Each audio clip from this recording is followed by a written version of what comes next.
Being the type that cares too much to default, Asahina Umeko helps out a supposedly drunk girl one night, and she soon finds out that this girl is the hot new celebrity worker at the mall she works at. She's instantly attracted despite their weird first meeting, but all that goes down the drain when Umeko finds out that this girl is a serial womanizer that breaks one too many hearts and with everything pointing to red flags. Umeko swears off falling for her, but can she really resist getting swept up by this womanizer's charisma, or will she end up getting drunk of her? Grab a drink and go with me on this journey through There Is No Way I'd Fall in Love with a Womanizer, right? And find out.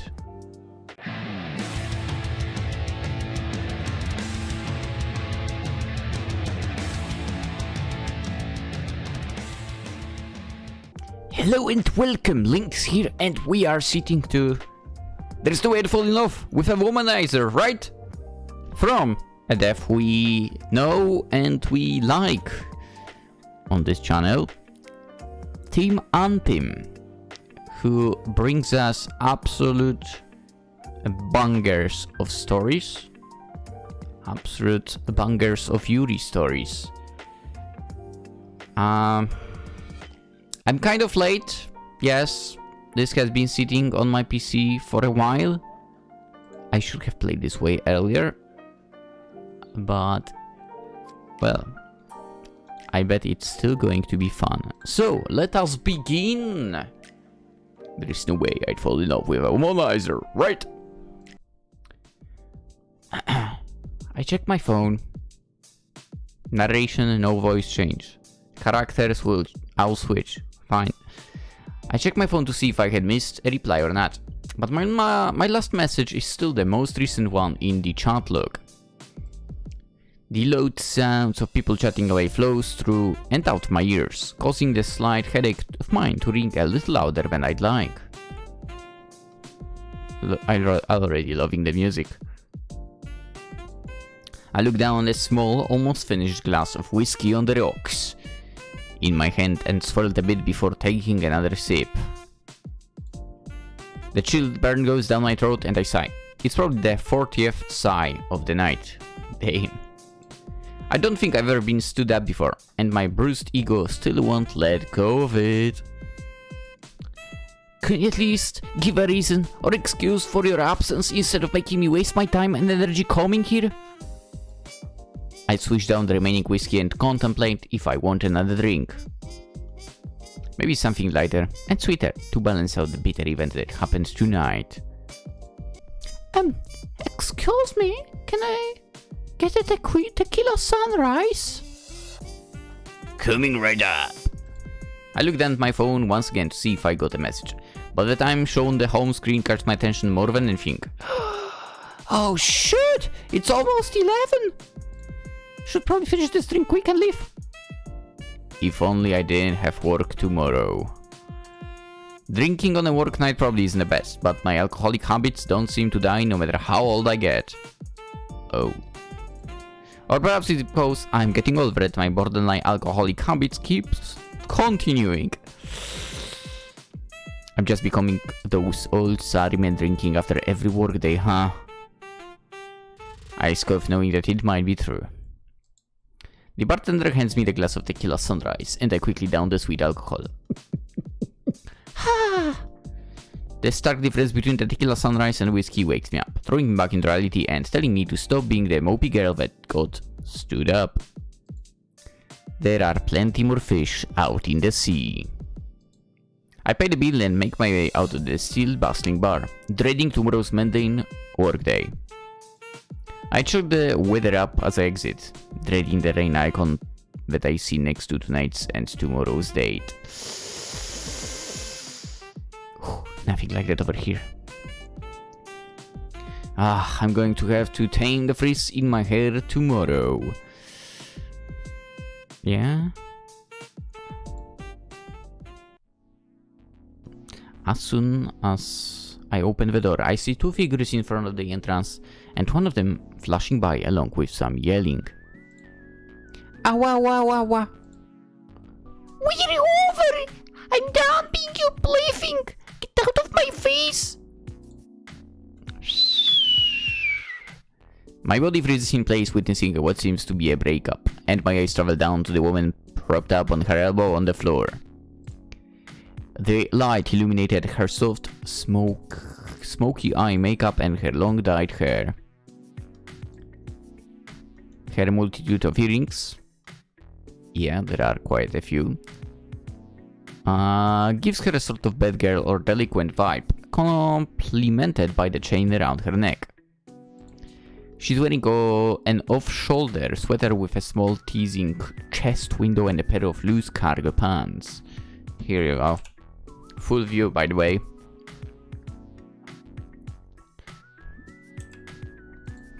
She seems like a cool and fashionable girl, because even though she's lying on the floor like that, it's as if she's a model posing rather than just having fallen.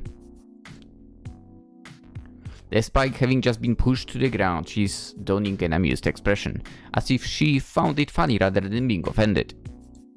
Instead of getting up, she proceeds to lie on the floor and glance at me. Sorry you had to see that. Except the smile on her face didn't seem sorry at all. Hey, Harry, are you okay? Perfectly fine. Are you not going to, get up? Or are you going to lie here for the rest of the night? Yep, I'm too drunk to get up. She says that, but she doesn't sound at the least bit drunk in my opinion. Do you need a taxi? I mean, I can call one for you. I don't really have a place to head home to tonight. No place to go home to. Must be some rough spot right now. Maybe I can drop you off at the hotel then? Oh, picking up a drunk girl and bringing her to a hotel to have your way with her? How sly. What's wrong with her? That's not what I meant at all. What the heck? Whatever then, I'm leaving. I stomp away in disbelief and head out into the bigger street to flag a vacant taxi down. Damn, those streets. Sure a lot of people around.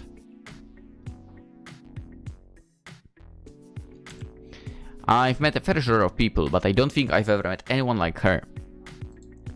Her sly smirk is still fresh in my head as I look around for a hireable taxi. Though I guess she was kind of hot. I shake my head to get the thoughts out of my system. No, don't think about it. She seems like bad news. The girl who pushed her down mentioned something about her being her plaything. Whatever, she can get drenched in tonight's rain for all I care. She's a grown woman. I'm sure she can find a solution. A green cab finally pulls up in answer to my beckons, and the automatic door opens for me to get in. Welcome to Japan. I do know that taxis over there have automatic doors. Pretty cool, to be honest. However, before I step into the car, the image of that random stranger lying on the ground flashes across my mind again. I stop in my tracks. I picture her getting rained on like a pitiful abandoned puppy. Oh boy. It did say it's going to rain heavily tonight through the morning, right? I facepalm as I begin to think the unthinkable. Oh boy.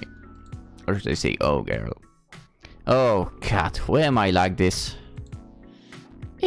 Excuse me sir, I'll be right back. My heels turn and I start jogging back to the bar that I left 15 minutes ago. Ding ding ding ding ding ding ding ding. To my surprise, the girl is still there, except she's now sitting up, leaning against the wall with her eyes closed. Don't tell me that she actually was planning on sleeping out here tonight. Oi! Get up! If you're not going to find shelter, then I'll take you to my place. Her eyes slowly open and she tilts her head upwards to me with a confused smile. Come on, get up! I crouch down to help her get on her feet, and to my surprise, she complies obediently.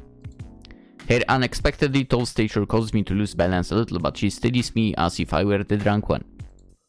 I drape her arm over my shoulder and she leans her body weight onto me. She chuckles at my earnest effort. Why are you doing this? Are you used to doing charity work? No, I just feel like I'd be responsible if you died because I didn't help you. Who knows who's roaming around in the streets at night? Yeah, I mean, I guess Japan, there are certain areas where it might be dangerous. In Japan, woman, yeah. I guess it depends really where, right? But like, I don't know, I guess we can assume this is Tokyo maybe, or basically a big city. There are areas where you would probably not want to wander around. Poland, so I'm speaking my perspective. I'd say... Yeah, it also depends on which area you are in. Definitely. Western Europe? Yeah, you better don't wander on your own. Especially now. Unless, you know, until governments decide to finally get rid of trash from their countries, then I would suggest not doing that. How cute! How cute! Oh, don't call me cute! You are. We trudge our way to the taxi that was fortunately still there, and I chuck her into the cab, followed by my tired self. I take a quick look at the girl to assess how dead she is. Her eyes are closed and she's leaning against the window. Hopefully she will not throw up inside. Maybe she really is wasted. I shake my head at her carelessness and then direct the taxi driver to my place. To this address, please.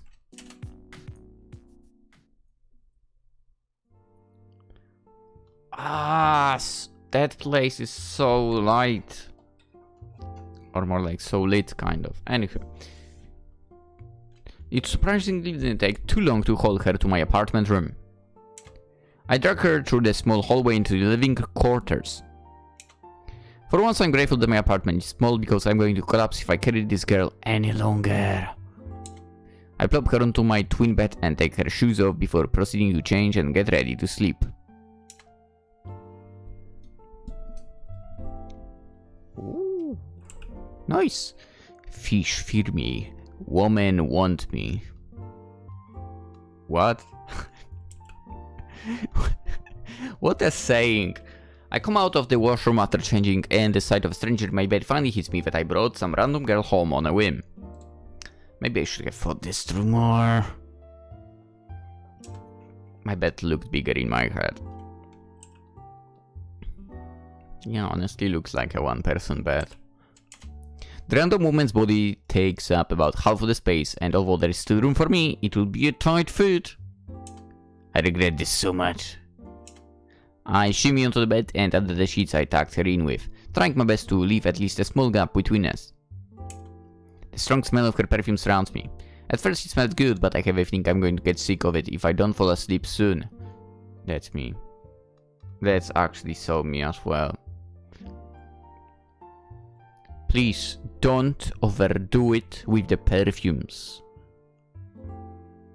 Like, one click is good enough. You don't need 20,000 clicks. Don't use the whole bottle on yourself. That's literally the worst if you can do, basically. The woman next to me seems fast asleep with her eyes closed and breath steady. I mean, I feel like she was already kind of asleep in the taxi. And before her, she's actually right now on a roller coaster as well. I take the opportunity to take a closer look at the mistake I brought home. My eyes wander to her face that's only inches away from mine, and I begin to study her features as I wait for the slumber to kick in.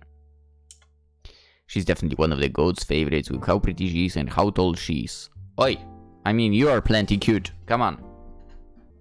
And by that, I mean very cute. Also, it's not like you are a shorty. Come on. Come on, girl. I wouldn't be surprised if she worked as a model. Her lashes are long and curled, perhaps with the help of false eyelashes. Sitting right under her left eye are 2 tiny beauty marks. Yep, around her cheekbones, almost like a vampire bite. That's a weird spot to have a vampire bite. The amount of piercing she has on her ear is a sight to marvel at as well.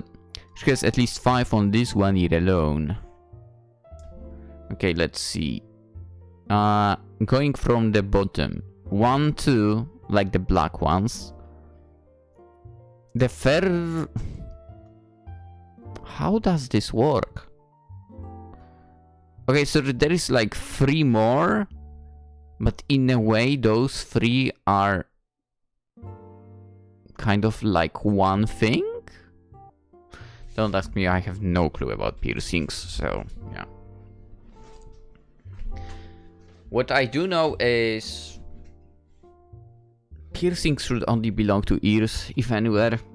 I don't know. Other places, they kinda don't work for me. But, well, and again, it's just my opinion, right? You do you, in a way. Still, how does this work? Okay, so there are 2 black ones here. So it's like... You have that round thing. I'm talking the piece that is above the black thingy. So there's that round thing. It kind of connects with the lengthy piece that is the furthest to the right of the ear. Okay. Then there is like a little chain which connects to another piece here. I don't know. Whatever. Again, ear's fine. At least she doesn't have any on the face. That's just disgusting. I'm gonna be honest with you. Piercing on any part of your face, disgusting. Anywho. Her skin is flawless with little to no blemishes, especially with the help of her makeup foundation. And not to mention her jawline. Oh my god! I'm tempted to touch it. But I keep my hands to myself in fear of waking her up and not to be a creep. I shut my eyes in hopes of stopping myself from admiring her beauty and pray that sleep takes me soon. I mean, you should turn off the lights, but... but I can't help but take a peek at the stranger from time to time to get a few more looks at her. I'm not going to see her ever again, so I might as well take the chance, right? Fortunately or unfortunately, soon I end up falling prey to slumber and temporarily forget about the stranger I'm sleeping next to until morning. Good night.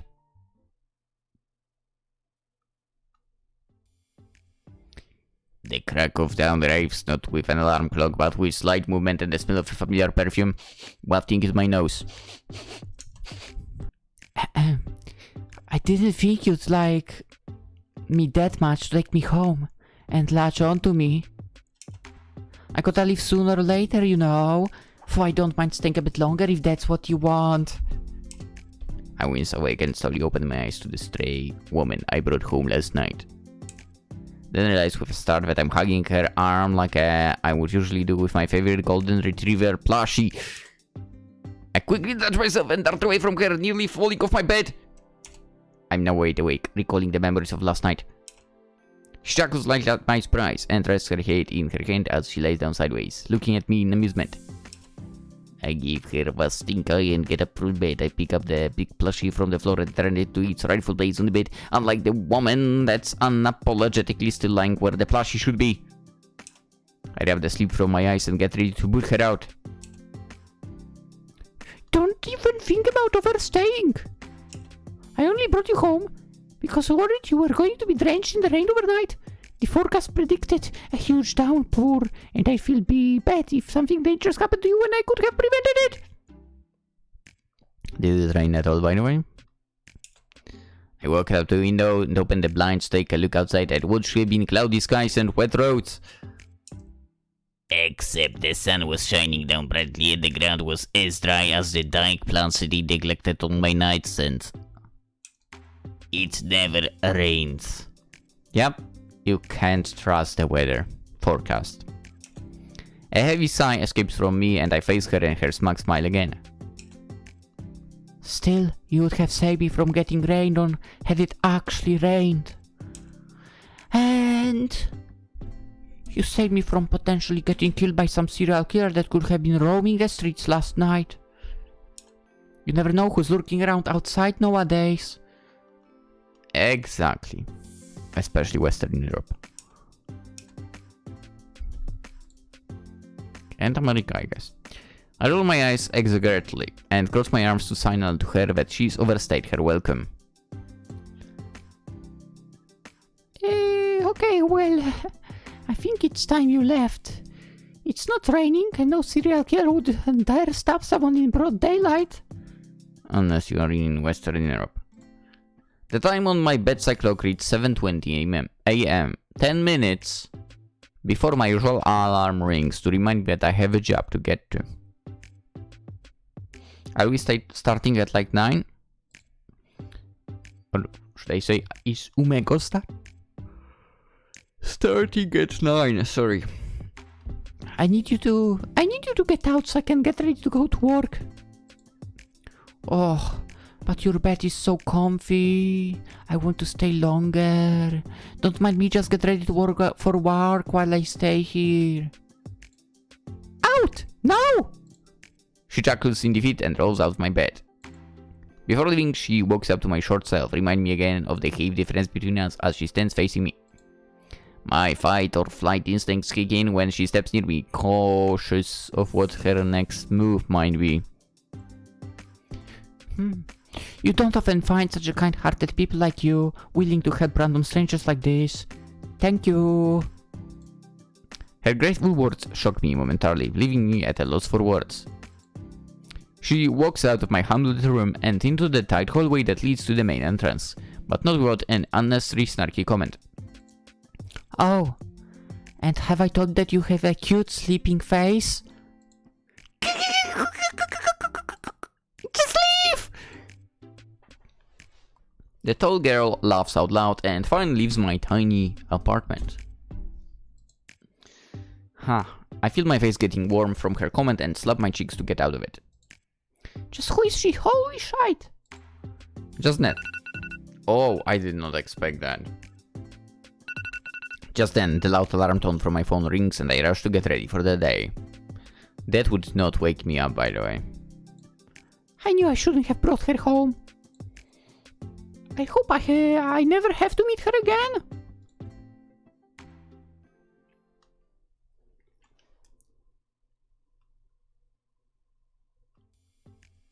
Oh, so she's working in a supermarket. 3 days have passed since my encounter with that stranger, and I find myself unable to forget her due to the interesting first impression. Dude, work? Wait. She was getting up for a work in supermarket at 7 something? What kind of supermarket is that? I mean, that's, I would say, a reasonable hour overall, but I don't know, like Poland is messed up. And I thought it would be a global thing as well. Like, supermarkets basically open at 6 in the morning. Ridiculous. And, well, there are certain supermarkets where people go to work and start at 4. Which is like so ridiculous still. Even more so. It's just plain slavery. Man, people working in like retail are not paid enough. They deserve better. Anywho. Totally not because of how good looking she was, nope. And also because the event stands out as the most exciting thing that have happened in my life over the past few months. Wow. Well, I need to go out more. And we're gonna... Same here. I proceed to distract myself by putting the misplaced bags of chips on the shelf back where they belong and begin lining up the neighboring chips more neatly. Oh, maybe I will do the... Maybe I'll go buy some chips today. The supermarket's a little dead right now, so I'm just pretending to be busy. I wish Rinko-chan was around so I'd at least have company, but she's stationed at the sample table. Okay. I like visiting supermarkets basically when they are dead. Late hours, not many customers, you can walk in peace. I like that. I don't know, there is also something about walking through a supermarket that is so quiet. I like that. I mean, then again, I like peace and quiet in general. Anywho. I spent the next few minutes moving chip bags centimeter by centimeter to make sure they're perfectly lined up since I have the time. I imagine that would be tough to do. Just then, a manager pops up next to me, huffing and puffing. Asahina-kun! Thank God you're here. Are you busy right now? Please, can you go help deliver these bentos to the new perfume shop ASAP?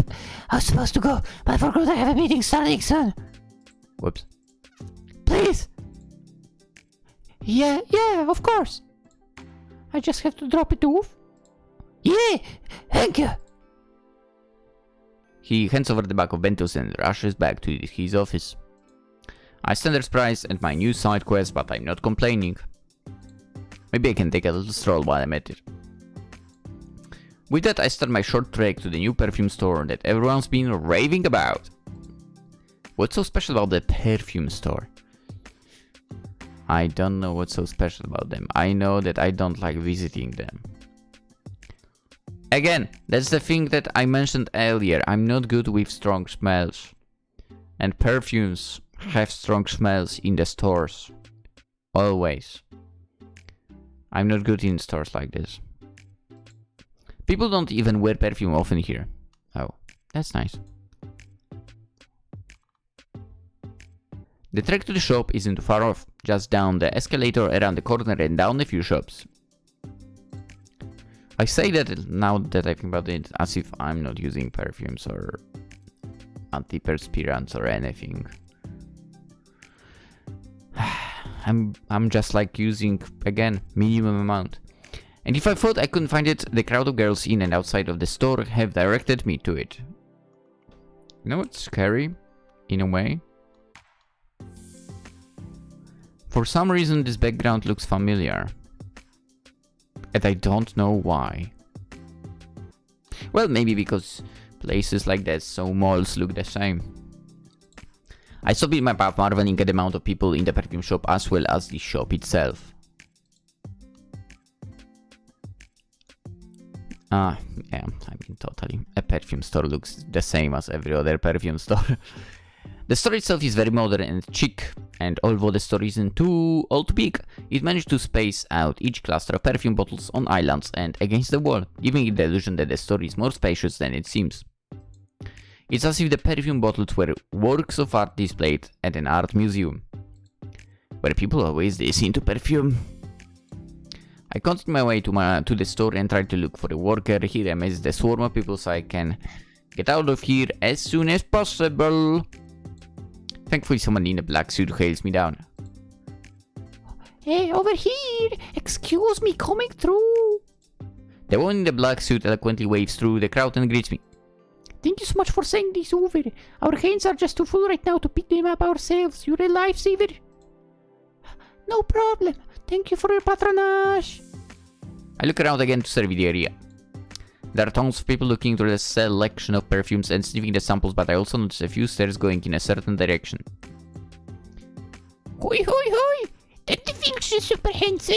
Oh my god, I think I'm in love! Right, I don't come here every day just to see her. Wait, did I say I'd come? I'd come, whatever. She's just as handsome as the coffee barista girl now at the Montagne Cafe. Oh, isn't this a certain character from one of the previous games? My eyes follow their gaze and my jaw instantly drops to the floor at what I discover. Nice. Yeah. Some women just look amazing in suits. Just a few feet away from me stands the strikingly familiar tall woman I encountered 3 days prior, boasting light blonde hair and supple brown peekaboo dye beneath. Except she's in a black suit similar to the employee in front of me and looks much more professional than the first time I met her. I don't blame all those girls just now. I would also absolutely fall head over heels for her if this was my first time seeing her. Yeah. Meanwhile, your first meeting was running into her in some alley behind the bar when she was drunk. Wait, does that mean all these people are here for hair? People aren't that obsessed with the perfume. It's that hair they are obsessed with. And I'd be just as obsessed if I stayed here any longer. The black suit looks amazing on her. It complements her light colored hair and fair skin. In the professional aura she gives off contrasts heavily from the bum I found on the street that night. I thought she was attractive already, but seeing her like this makes her even more attractive. Excuse me, can you let go of the bentos? Huh? I snap back into reality as I realize I'm still latching onto the back of lunchboxes while checking the old girl out. Oh, my apologies. The employee... I totally thought you already handed over. The employee takes off with the bentos and my head subconsciously turns back to where I was staring at to resume my eye candy consumption. By the way, the choices for music, too good. I'm kinda getting distracted by the music as well here. Except I'm greeted from afar by the pair of dark brown eyes and her signature smirk. Hey. The second I realized we made eye contact, I immediately turned around, make a beeline back to the supermarket, while feeling my face flush with warmth. My feet speed walk as fast as they can take me. Oh god, oh god, oh god, oh god, she probably saw me being down just now. I wonder if she recognized me. I mean, how could she not? Come on. Also, who knew she'd be working at the same mall as me? Out of all the places, why here? And why now of all the times? To think I'd actually see her again? What were the chances? So, now I slowed down a little bit once I reached the supermarket and resumed tidying the shelves. I tried to get her image out of my head, but all I could see was her in her black suit. And she looked really good in it. I grit my teeth and shake my head to get the mental image out of my system. Focus on work, Umeko. You're still on the clock. You can think about her after work. Huh? Wait, what am I even talking about? No, Umeko, you're not going to think about her. What the heck? Umeko-chan! Super! Ah! I jump in bewilderment as Ringo-chan comes up to me without me noticing. Eh? Ringo-chan's eyebrows arc and tilt her head in a confused manner. What's wrong, Umeko-chan? You look like you just saw a ghost. I compose myself and act nonchalant. Nothing. I'm fine. Ringo-chan squints her eyes at me and looks me up and down with a judging gaze. I know I probably can't hide anything from her as she's known me for a good 4 years since I've started here. Whoa. You are there for 4 years? Damn. The longest I've stayed in one place was 3. I could not be there any longer, basically. Funnily enough, it was also retail. For not supermarket. But a store. Sports store. Anyhow. She's practically my best friend here. She absolutely knows that I'm not fine even if I say I am. Totally. But anyway, you wanna go to the new perfume boutique after work today? My entire body freezes hearing the new perfume boutique, and the embarrassing memories of just 10 minutes ago rise up again, causing me to die a little on the inside. I take a deep breath to calm myself down and coolly reply. No. What? Come on, why not? To get her to stop talking, I pretend I'm busy moving these bags of noodles by the centimeter. Tick. By the way, this is basically retail, yeah. It was the same in my place. Even though it was not supermarket again, but a sports store. When you don't literally sometimes, when you don't have anything to do. Or you just want to not do anything, but pretend you're doing something. You just move stuff like a millimeter to the right, a millimeter to the left, and so on. That's basically it, yeah. Say what we want. Retail is a tiring job, so if you do what I just described, it's absolutely fine. It's basically a really tiring job. Anywho, I'm just not interested. Hey! Okay, then just come accompany me. No. Come on! Oh, my chin, pretty please. I beg. I begin to ignore her pleas and continue working. I'll buy you for every bottle of yuzu sake. My ears perk up and I look at her, asking her telepathically if she's serious. Come on, girl. You were supposed to cut on that. I'll even buy you the big bottle. Now my eyebrows raise in interest. If they have in the supermarket for, they might have a little discount. Those aren't cheap, you know. That's 3,000 yen you could spend elsewhere. It's like, I don't know how much 3,000 yen is. Exactly, that's why I'm bribing you with it. She smiles a Cheshire cat-like smile. She knows me too well. Will alcohol win me over just like that? Fine, I'll go. Yatta! But only for a little bit. Only for a little bit, and I'll just buy you the small bottle, unless you want the big bottle. Fine, that's fair. Tee-hee! Then let's head over together after our shift. Ringo-chan jumps up and down in glee as if she's a child that just coerced her mom into buying a toy for her. Also, given that this is a mall, there is a chance they get a discount as well over there. Because there is stuff like that in some of the stores, yeah. I can't wait! She leaves me to return to her job after striking the deal, and I think to myself, how am I going to face that girl again? You just have to act cool, calm and collected, Umeko. She's just a girl. A hot girl, yeah. I smack myself in the head lightly and wonder why I'm so hung up on this one girl. I barely know her, and I met her once. It also wasn't the best first impression either, so why am I like this? I smack my head again a little harder this time. Get back to work, Umeko. Oh, and so I dread the remaining hours until Ringo-chan drags me to the perfume store after work. Tin. Yo, I like the outfit of Ringo-chan. Ringo-chan! Nice outfit! We arrive shortly at the perfume store, and although there are surprisingly less people than there were before, it's still quite a sizable amount taking a glance at the tall, hot worker. I mentally take a deep breath and head into the battlefield, trying my best to blend to the crowd so that she doesn't see me. Ringo-chan leads the way and I begin looking around the shelves like I'm suddenly really into perfume.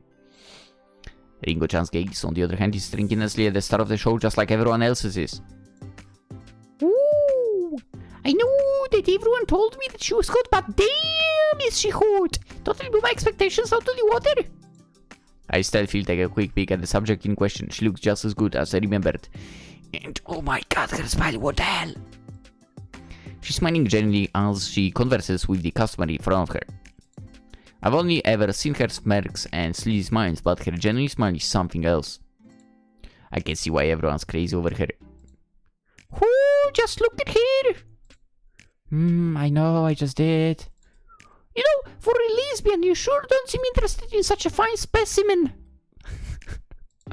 I don't have to like every good-looking girl in the world, you know.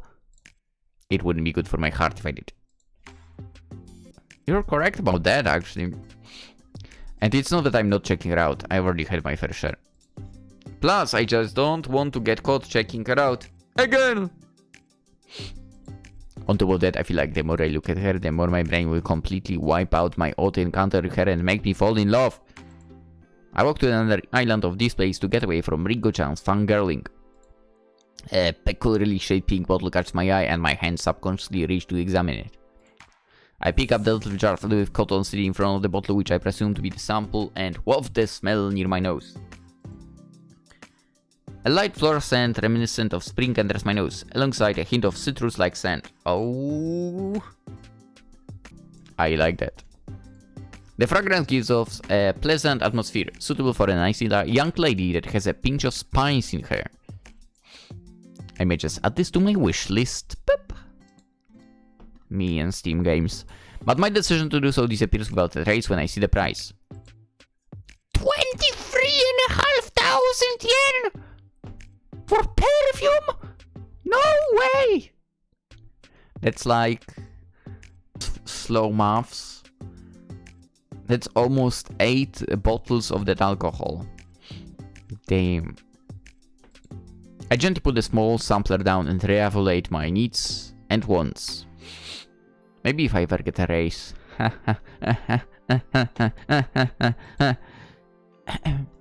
Are you perhaps interested in this fragrance, dear customer? No, I'm sorry, I'm just...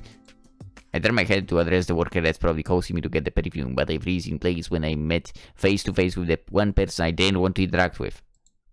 Right in front of me is the woman that everyone and their worms been trying to get their hands on, and I can feel my heart skip a bit seeing her professional side up close and personal.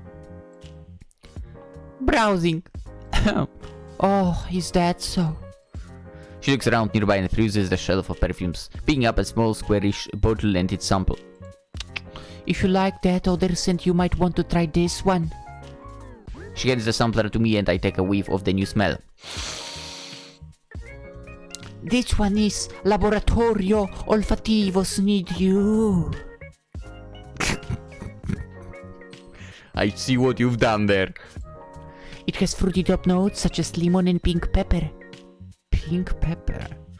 With rose and mandarin blossom, middle notes of the sea, and flowers such as wildflowers and jasmine, ending with heavy notes like sandalwood and ambroxan coupled with white musk. How do you remember all of that? How? That seems like an excessive knowledge to me. How do you remember all of that? It's crazy. I would not be able to. It's a unisex scent that's very soft and delicate, all the while leaving a lasting impression. Great for people just getting the perfume scene. The smell of this one hit a little stronger, but the scent is much more memorable and distinct compared to the previous one. I bet the price is also... I think I actually like this one more. She seems to be quite knowledgeable and good with recommendations. Let me know how you feel about this one and which scents you like about it. I can point you towards the one that will hit the sweet spot for you if it doesn't do the job. Like something 8 times lower the price? The girl smiles, her customer service smile at me as she waits my answer. As much as I would love to walk out with a bottle today, I can't be spending this amount of money haphazardly. I hand the sampler back to her and decline the offer. No. This one is nice, but maybe I'll come back another day to explore and decide. I'm a little short on time today, and money. The sampler and its bottle gets returned to its original spot on the shelf, and she nods in understanding. That's alright. We'll welcome you back anytime. Our shop's open every day from 11 AM to 8:30 PM. Hours will differ during certain holidays. 11 to 8:30. That's not terrible. That's like 8.5 hours basically. That's actually pretty decent hour. Yeah, that's pretty decent. That's basically, like, I would say human hours basically for people working at the place. Yeah, I like that. Thank you, hi. Excuse me, do you have any recommendations for first perfume users? What are you, 5? The perfume shop employee turns to face the intruder and smiles her customer service like she did to me. Yeah, if you'll come with me. Before she goes through 4, she turns to me and bids me goodbye. Please feel free to look around the store and ask any further questions you may have. The attention on me dissipates and my spotlight dims as she leaves to help the other girl, but not before whispering a cryptic message. And thanks again for the bet. Yeah, my eyes widened her words, trying to figure out if the thanks was for those few nights ago. Does this mean she recognized me? No, she didn't. Absolutely she didn't. Come on. Ah! Uma-chan! How did you get her to talk to you lucky bastard? Ringo-chan's sudden outburst drags me out of my thoughts, and I try to not get dizzy from her shaking me vigorously. I literally did nothing. You! She releases me and bites her finger in vain, jealous of me getting talked to the new celebrity of them all. I give her an unamused look. Not like ask her for her to talk to me. Alright, enough mopping, are you done here? Let's go get some food, I'm hungry. In just a second, her face returns her usual energetic self. Ooh, sounds good, let's go to the new pasta place in Shinjuku! Just like how fast she dragged me here, she drags into the new pasta place, and we soon dip. Thanks, game. I'm getting hungry now. Actually, I am kinda hungry, yeah. And we soon depart from the ball, eager to fill up our stomachs with warm food. I still wonder if she did recognize me, didn't she? Of course she did.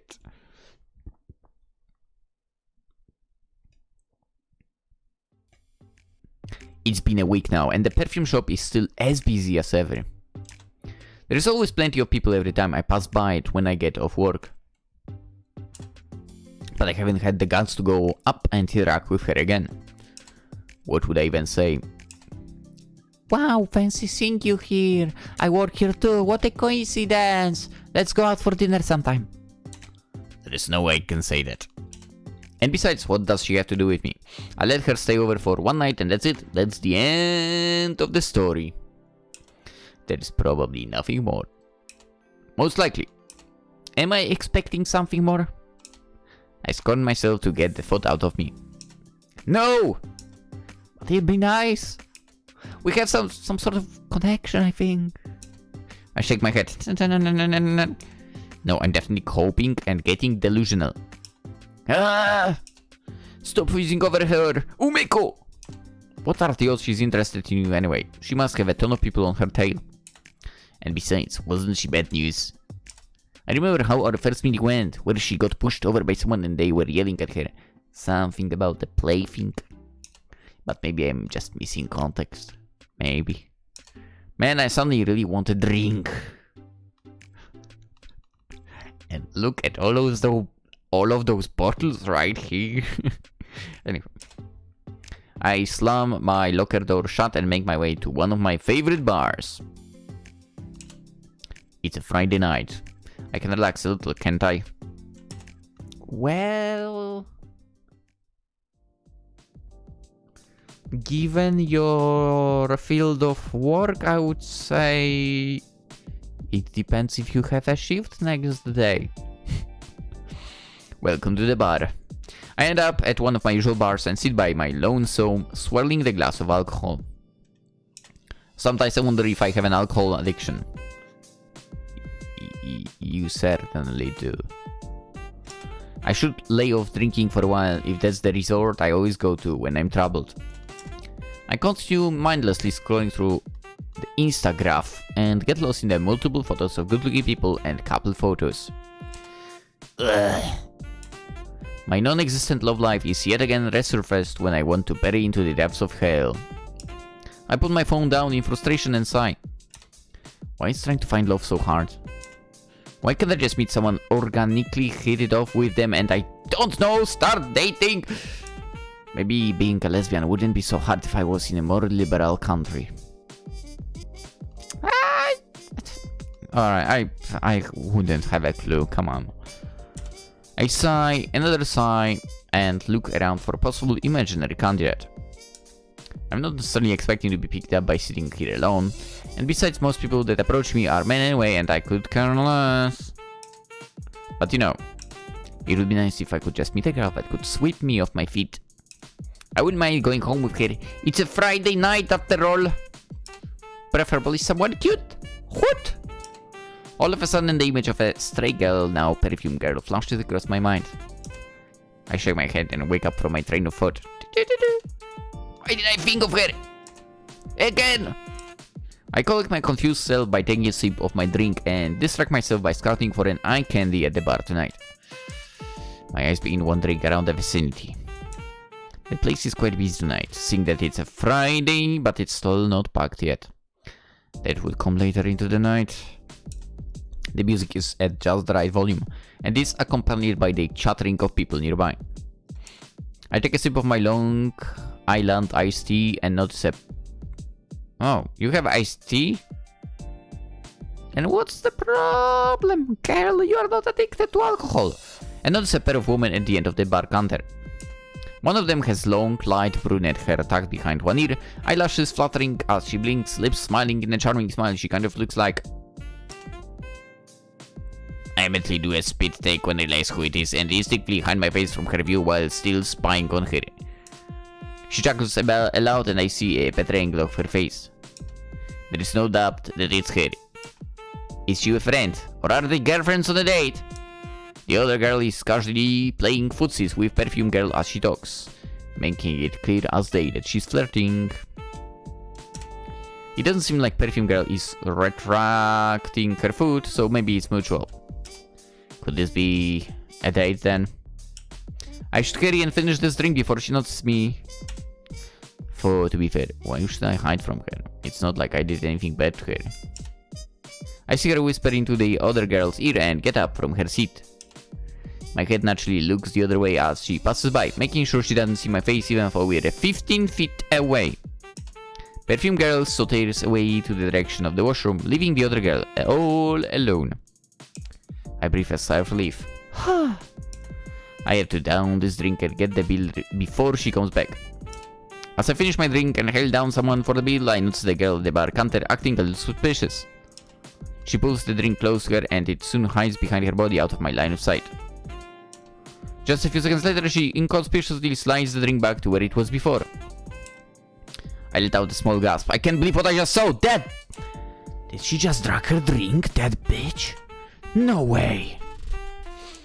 Though I technically didn't see it happen, since it was hidden from my view, it was totally what she did. What else could it have been? I look in the direction of the washroom and it seems Perfume Girl hasn't come back yet. A waiter comes and hands me the bill and I nervously slam some cash down to pay while I contemplate my decision. Should I go tell her? Wait, why am I crying again? This has nothing to do with me. This exactly like that. One time I picked her up from the streets because I felt bad for her.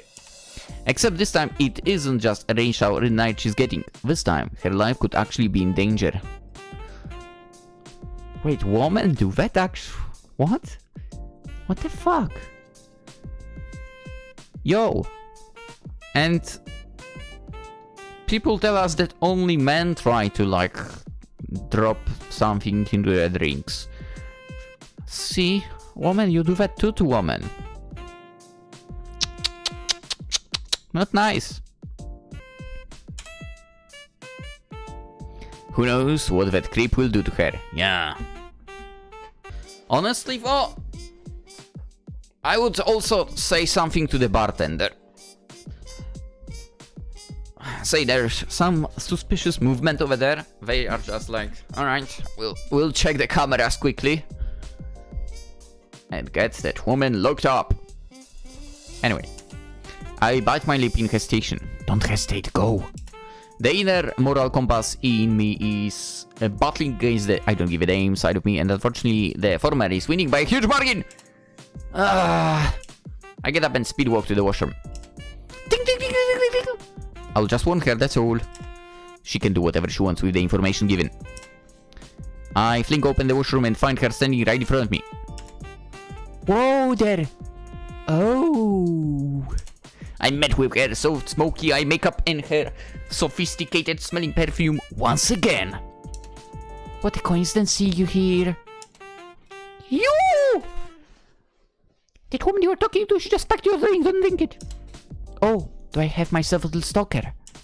She puts me in a stunlock from her accusation that isn't even a matter at hand. Stalker my ass! I just so happen to be here as well, but you can't go to bars, Whoa, calm down, I was just joking. To regain my composure, I take a deep breath and dial my volume back down. So what's this about spiking my drink? When you went to the washroom, I saw her put something in your drink, that's all. Well, I mean, I didn't exactly see her doing it, but she pulled your drink close and probably did something to it, so don't drink it! Also, why are you so dumb as to just leave your drink unattended like that? Well, I had to go pee. What can I do? I roll my eyes in disbelief. At least finish your drink before going to the washroom. I mean, it's not like the other one couldn't, like, order another one for her when she was in the washroom and then spike it still. I mean, you just follow your logic and it can be done, I guess. Anyway, you should probably find a reason to ditch her because she appears unsuspicious. Well then. The tall woman walks towards me and corners me against the wall, enrapturing me in the smell of her perfume yet again. Maybe you can give me a reason. Maybe you can give me a reason. Her eyes are sending out a jolt of electricity through me solely with her lustful gaze and sly smirk, and I can help but panic a little. I know I had thoughts of possibly not minding going home with someone tonight, but now I'm suddenly getting cold feet since it's her I'm dealing with. I gently push her away. I don't sleep with just anybody. She laughs out loud, and infectious laughter.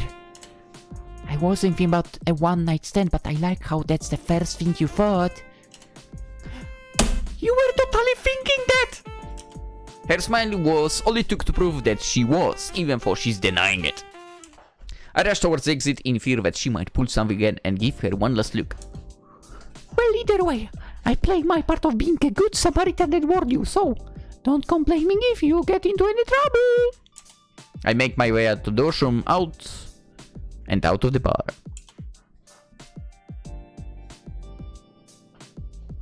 I did my job and that's that. So why am I feeling unsatisfied? I start making my way to the train station in the dark night to stop myself from thinking too much, but I get stopped in my tracks. Hey, wait! The mysterious girl's voice rings through the air despite all the boisterous voices filling the air. Her voice calls me to turn back and find her at the bar's entrance, running towards me with a less sleazy look than before. Ho ho ho, how about a drink to thank you for looking out for me? And I guess a thanks for helping me out that one night as well. I give her a dubious look. On me? My eyebrows rise in shock and interest. I'm hesitant to accept her offer, but if she's nice enough to buy me some drinks... I mean, she said drink, but hey. Who am I to decline free drinks? My eyes look around to make it seem like I'm contemplating hard. I don't want to seem that easy. Well, if you insist. Her face lights up with a big smile. Perfect. And now I have a reason to leave that other girl. You're doing a good deed by accepting my offer, like a good Samaritan that you are. Right. She's bullying you. Love it. So where to? Her arm gestures a lady's first motion. Lead the way, and probably quick before I get chased down. Oh. 3 drinks and I get to choose where. How generous. Oh. She left the other one behind. Let's go. Okay, Miss Perfume Girl. Follow me. Miss Perfume Girl. She cackles as she follows my footsteps to the destination. I have a name, you know. Well, I never had a chance to learn it, so you're a Miss Perfume Girl, because you work at the perfume store. Yuzuha. Kirino Yuzuha. Yuzuha. An oddly unexpected name. I expect something more unisex. What? Why? Why would you expect something like more unisex? What? Whatever. I wasn't delve into that. And yours? Or should I just call you Miss One Night Stand? I pouted her sarcastic comment, signifying that I didn't find it funny. Asahina Umeko. Oh, Umeko-chan, huh? Are we that close or need to use such a casual honorific? Cute name. Cute name! I continue walking and pretend I didn't hear the comments, to give me an excuse not to reply. I try walking faster so I don't face her, but due to her long legs she always ends up ahead of me and I have to catch up. Yep, that would happen. She makes longer steps, makes sense. Being slightly behind her has its pitfall, as it gives me some time to sneak some glances at her and study her some more up close. Her straight face gives the impression that she's the cool, quiet, and brooding type. I notice again her 2 beauty marks on her left cheek, giving her a unique and distinct appearance. There is another beauty mark somewhere. You know where. Each step of hers exudes a sense of confidence as she doesn't care who in the world is looking at her. Each garners many stares from passersby. Just like at the mall, she's a celebrity wherever she goes. I don't even know if she's aware that there is constantly a spotlight on her. Her eyes suddenly look towards me and I hardly look away onto the road ahead, hoping I didn't get hurt. You totally did. Nothing comes out her mouth, which leaves the little time that we spent walking there quiet. It makes the journey a lot slower than expected, even for the bodies only a few streets down. Eventually we arrive at a nearby bar, my throat itching for some free drinks. In before she doesn't have her wallet or something like that.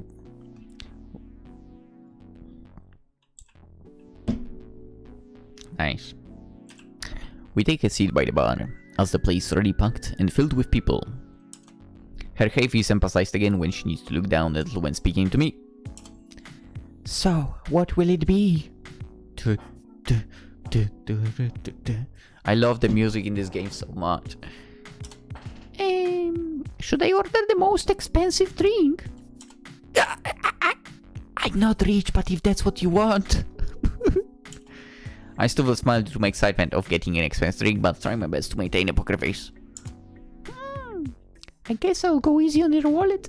Money doesn't grow on trees after all. I get the bartender's attention and put my order. Oh, I'll take a gin on the rocks, please. Oh, good choice. I'll take what she's having. My thumbs twiddle as the silence starts after the bartender leaves, but luckily she begins a conversation to save me from needing to be the one that initiates. Yes! Were you drinking alone just earlier?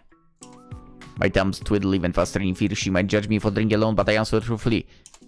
Yeah. Do you usually drink alone? Depends, but yeah, it's fun to have company, but drinking alone helps clear my thoughts sometimes. Oh, very deep.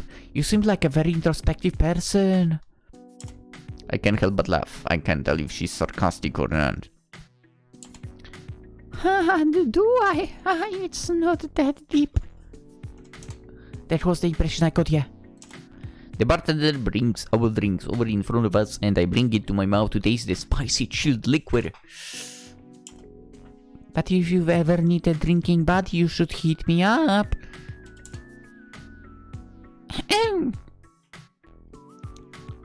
I'm a heavy drinker. A heavy wave drinker, so don't force yourself to be a drinking buddy. She brings a glass of gin to her faintly red lips and takes a sip of the orange liquid. Hey, I wouldn't extend such an offer if I myself couldn't hold my liquor, would I? Well, I take another sip and internally doubt her claim. But let's see what she's made of. Someone that can match my alcohol tolerance. Ho. I'd like to see that happen actually. Not many people can rival me, or so I've been told. Same. Fucking same. Which is also scary. In a way. Maybe different. No, I mean, I'm good at drinking. I mean, I was at least. Now I don't know. I barely drink, to be fair. But my tolerance was higher than anyone else's. And people would not expect that, given the fact that I'm not tall. And so on. But yeah, my tolerance was crazily better than others, basically. And also, I don't lose contact with reality. Funnily enough.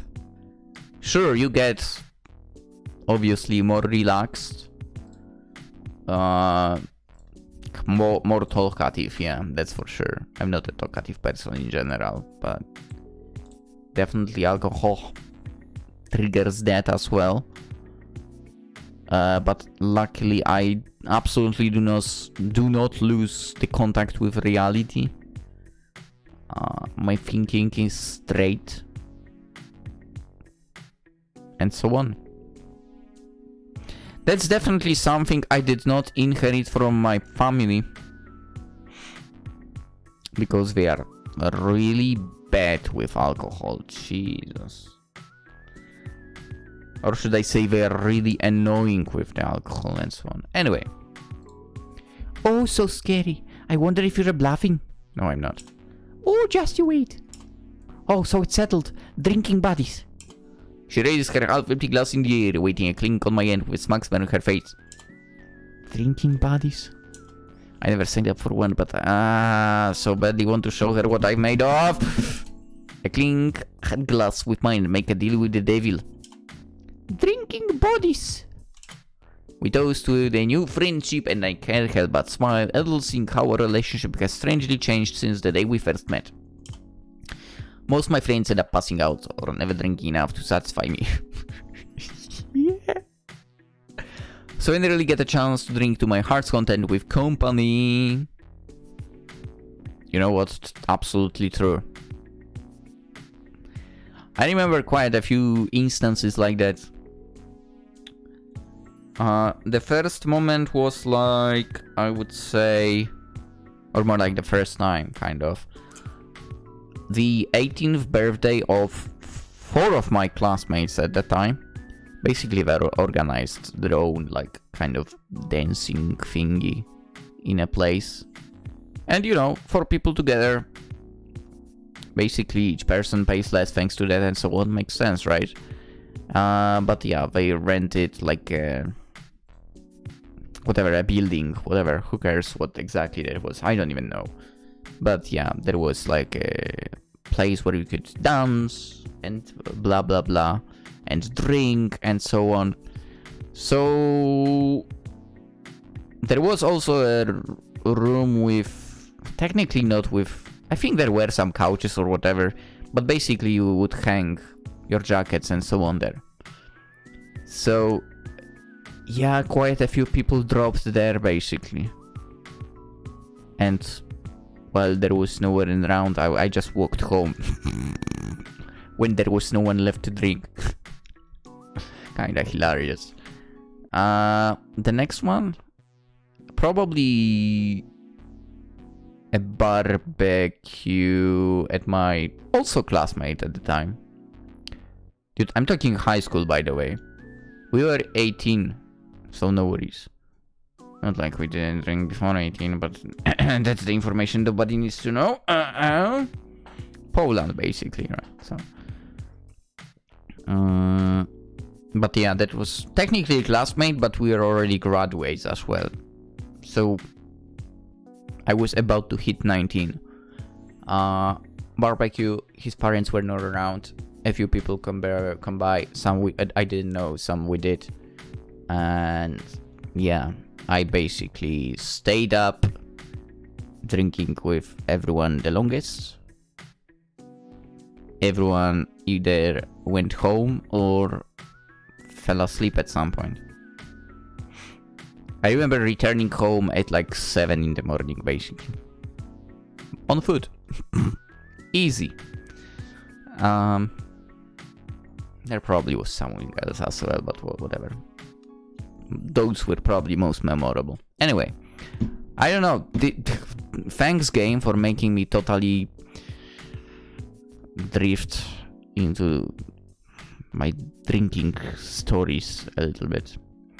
I luckily enough, at least, again, I'm not cutting off, so I don't have stories of anything crazy happening. My mind does not cut off after drinking, which I'm glad about. Anyhow. Another reason why I like drinking by myself. I actually don't like that. That's why I barely drink.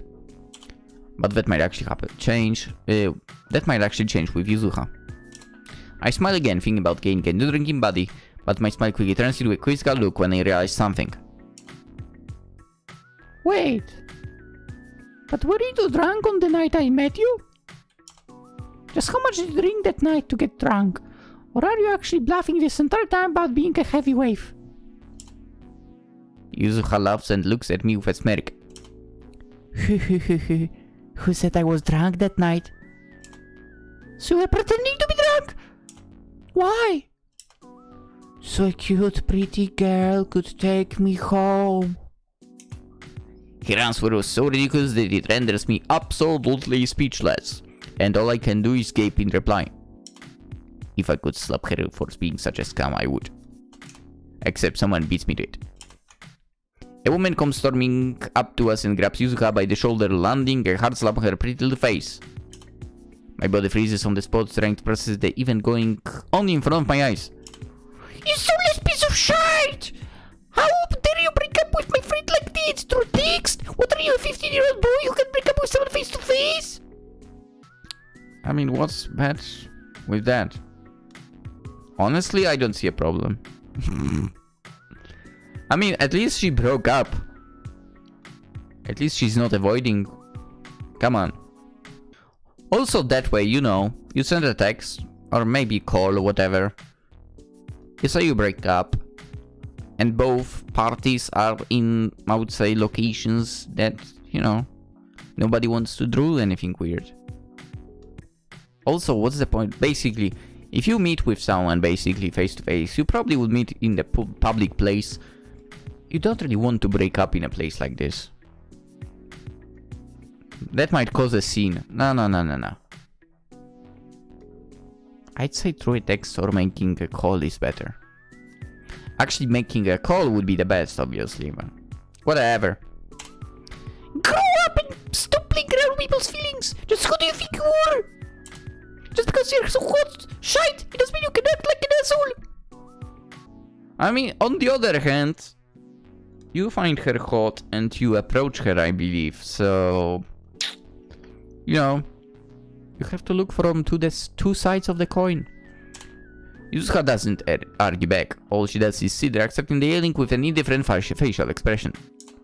I sit there awkwardly waiting for the scene to be over, but then the girl drags me into it too. You! Is she stringing you look too?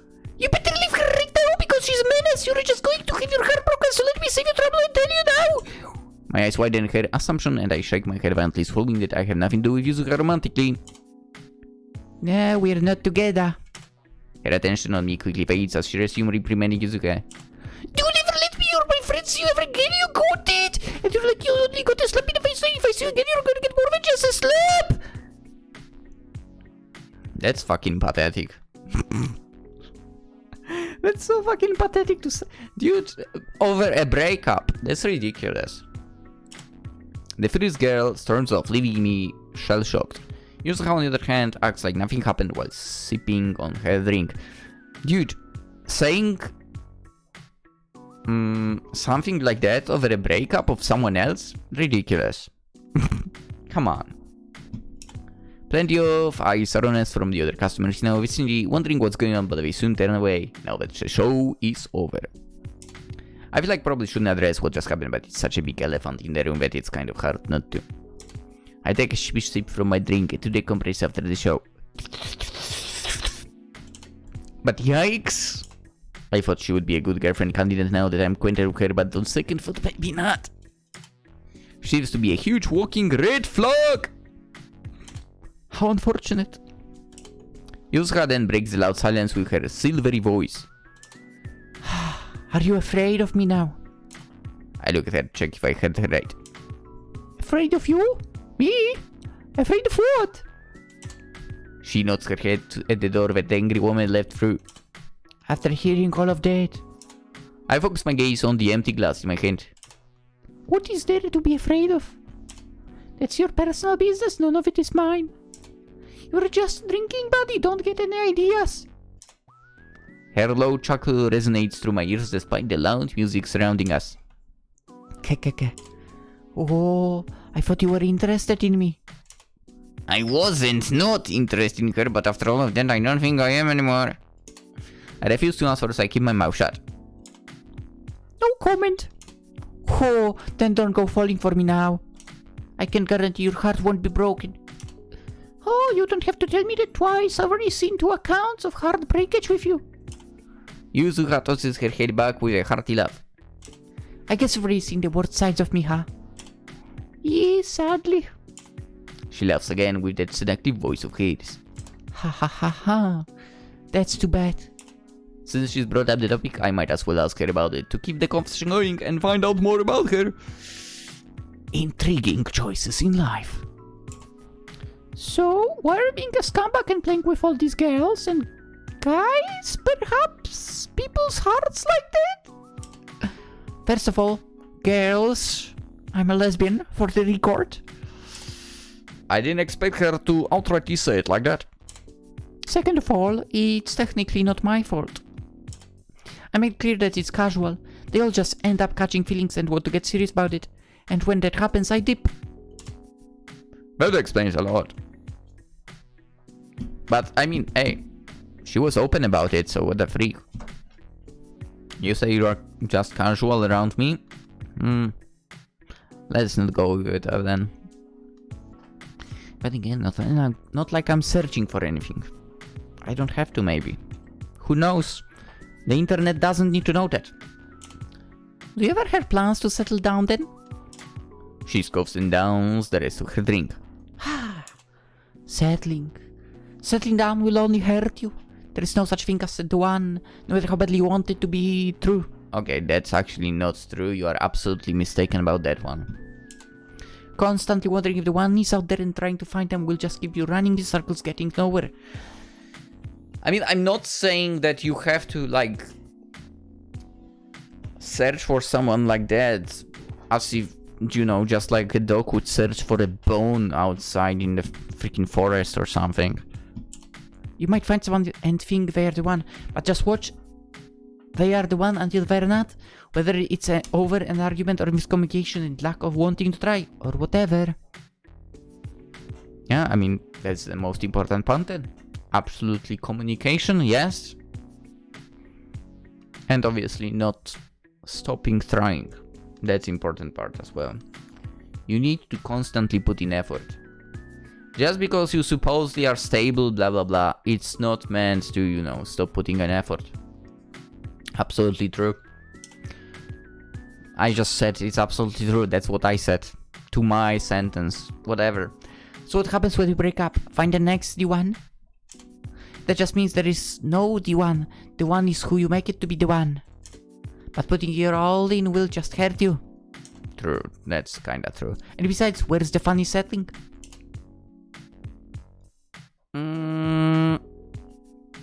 Yeah, that's something I would not agree with her. I like the adventure. There is always something new to do. See and try. But then again, I'm saying this from a perspective of a guy. I personally, no, not into adventure, no. If the other party, basically woman, is into adventure, then please don't approach me. No. Again, because that's definitely absolutely used and overused goods in a way. Please don't. Stay away. Not interested. Without the commitment and without the hurt. What more can you ask for? She sounds like a freak boy, but in a female form. Yeah, she does. Kind of does. My brain can't seem to wrap around her method of thinking and approaching love. I have a feeling she got hurt in the process once and vowed to never fall in love. Yeah. Uh-huh.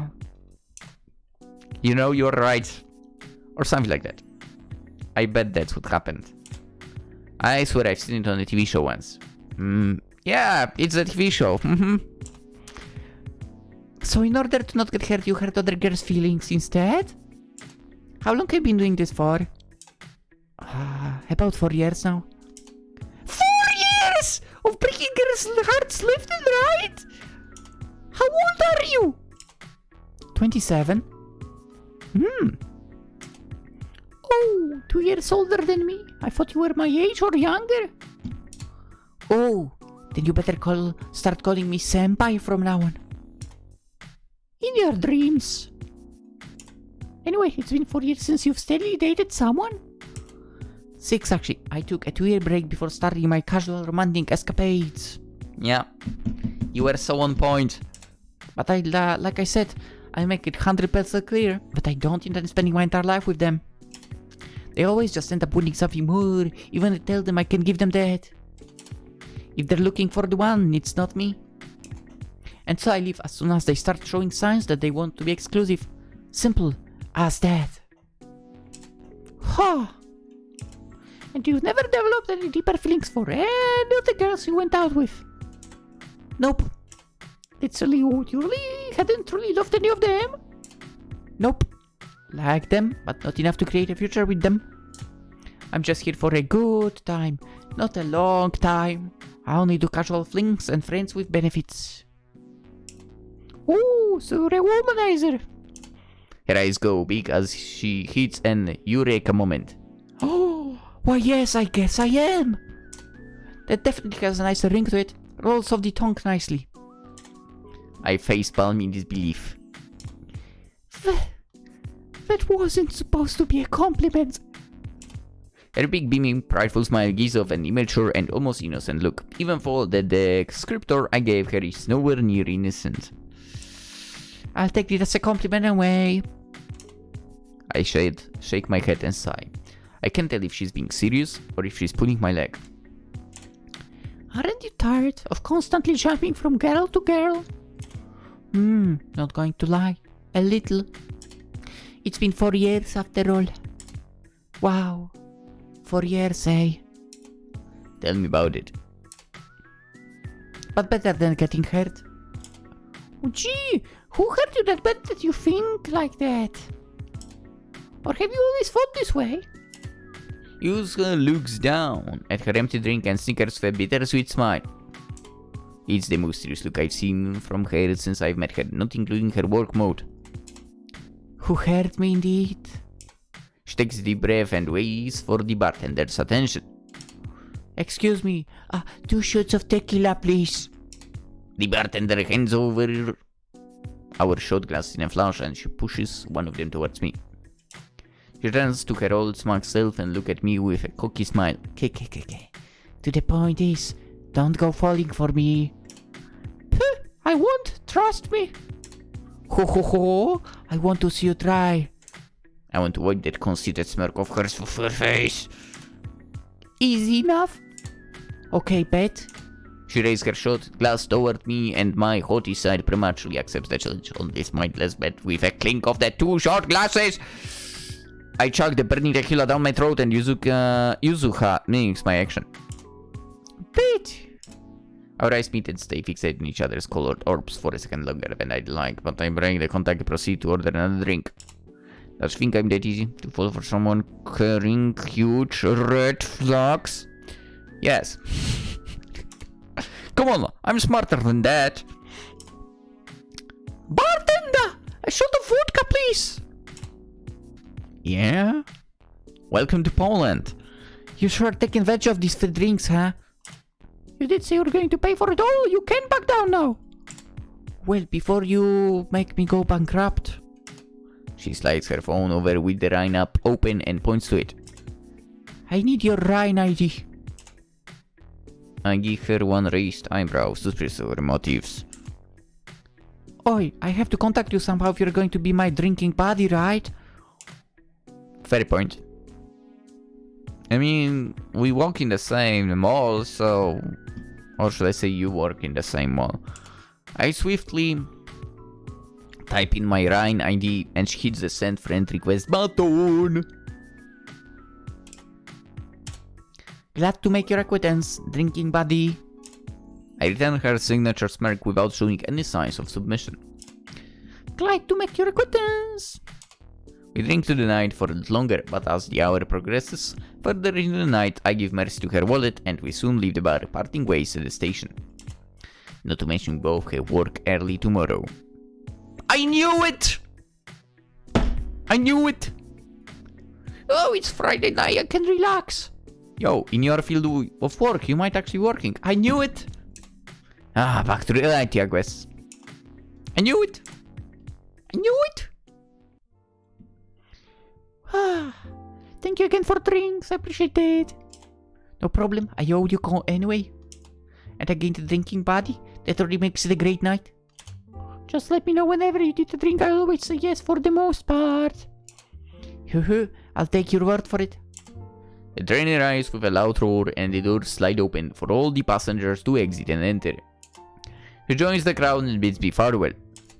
Good night and get home safe. Woo!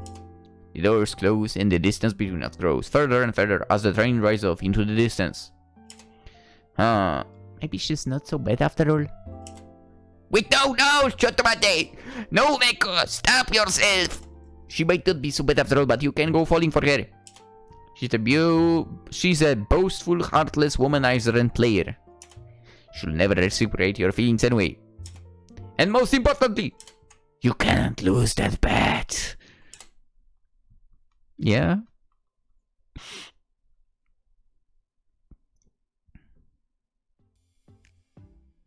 I stifle a big yawn as I continue to restock the chocolate mushroom candies on the shelves, rubbing the tiredness from my dry eyes. I take a look at my watch and see that there's still 30 minutes left on the clock. Maybe after I'm done restocking this area, I'll go scout the bento section to see what's left. I'm sure I can catch a good end of the day discount. I loved that they do that, by the way, in Japan.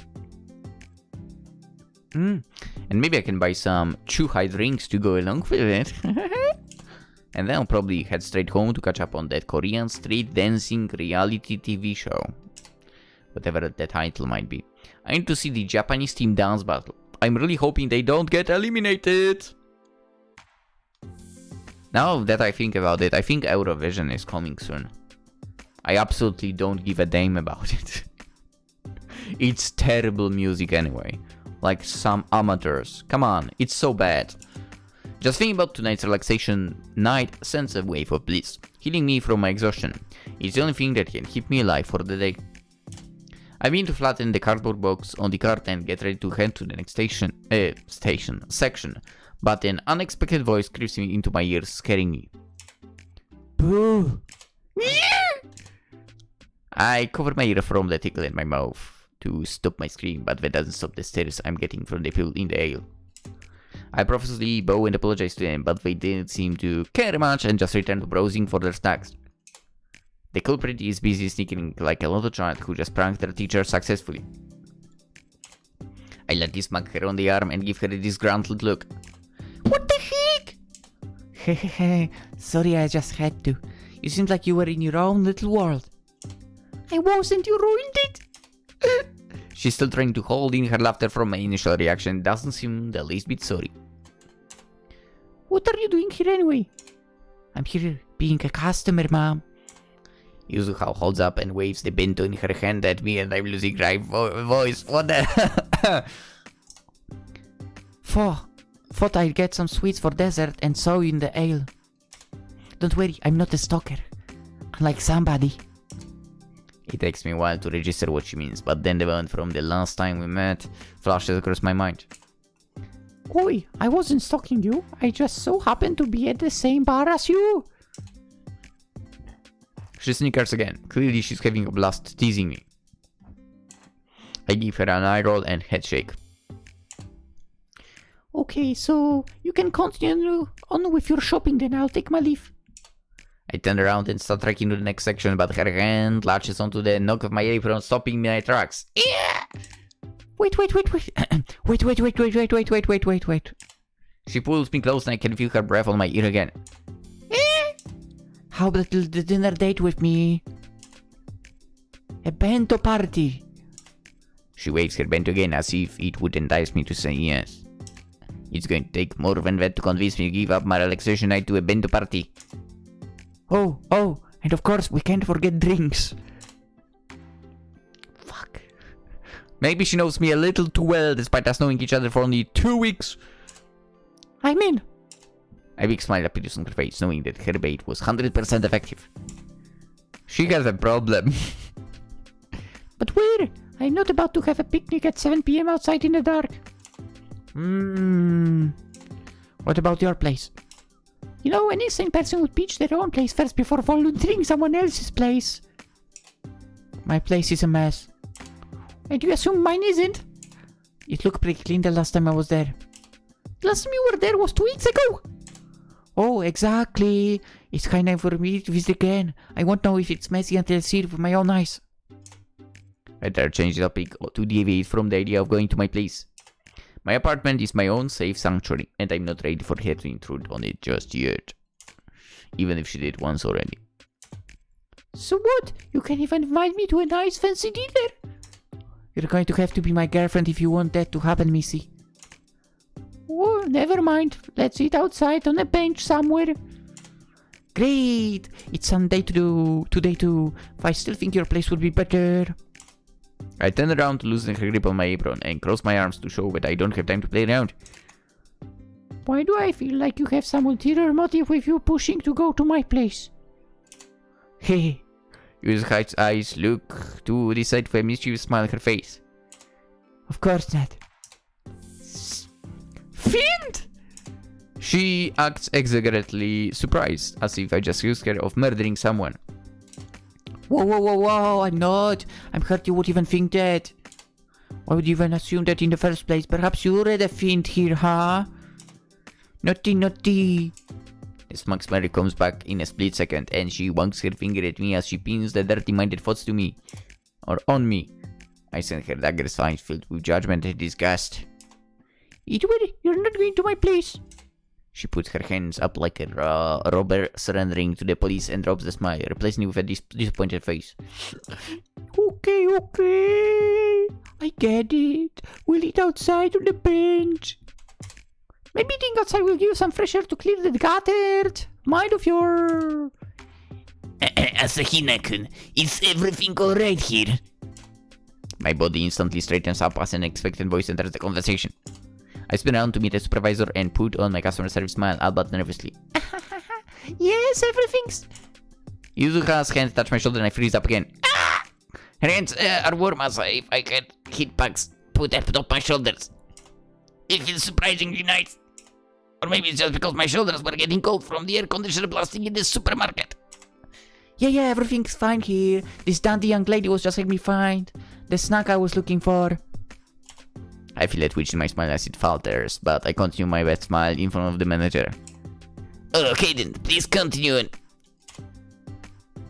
He takes his leave and walks out of the aisle. The moment he does, my fake smile instantly disappears. I bet he was watching the cameras. That's definitely that.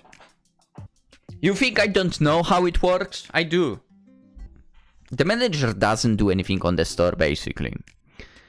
Manager never walks onto the store unless sees something on cameras. In the store I was at, obviously. I mean, not obviously. The manager had to be doing something in the store because there was not enough people. But she would be like such a freaking camera freak, it's ridiculous. To be quite honest, there were 2 others as well that were underneath. That were the same position as me, by the way. Like senior salesmen, supposedly. And they spent way too much time in the office. Yeah? Lazy fucks. Anyway. I turn my attention to Yuzuha and she looks at me with a small grin. Almost like a puppy waiting for some command. I still have 20 minutes before my shift ends. Are you willing to wait that long? She looks around the store, surveying the size of it. Of course. I'm sure there'll be something here to entertain me with for the next little while. I'm very easily entertained. For a second, I half expected her to say she wouldn't be willing to wait, and I feel relieved it turns out to be the opposite. Then I'll call you when I'm done. Sure. I proceed to resume my work duties, but turn around again to see if Yuzuka has left or not. She will totally go up behind you or something like that. That's what I do. She's still standing there facing my direction and our eyes meet 6 feet away. Her head tilts in a confused manner. There are free samples in the frozen food section if you want. Yuzuka dons a surprised expression followed by a chuckle. Thanks for the tip. And with that I leave her to her own devices and turn to the remaining 20 minutes of work.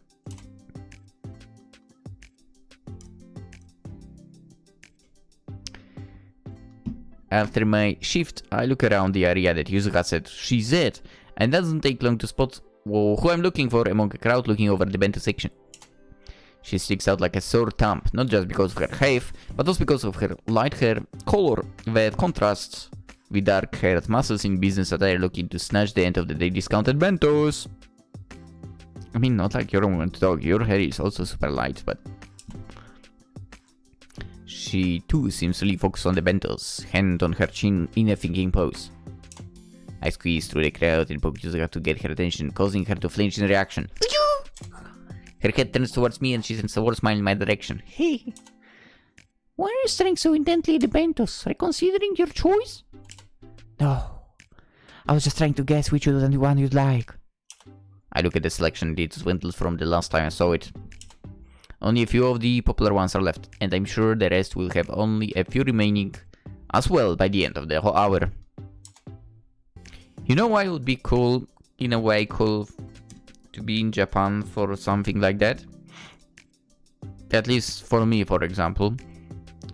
It's because I would have no idea what I'm picking. In a way, it would be a gacha dinner.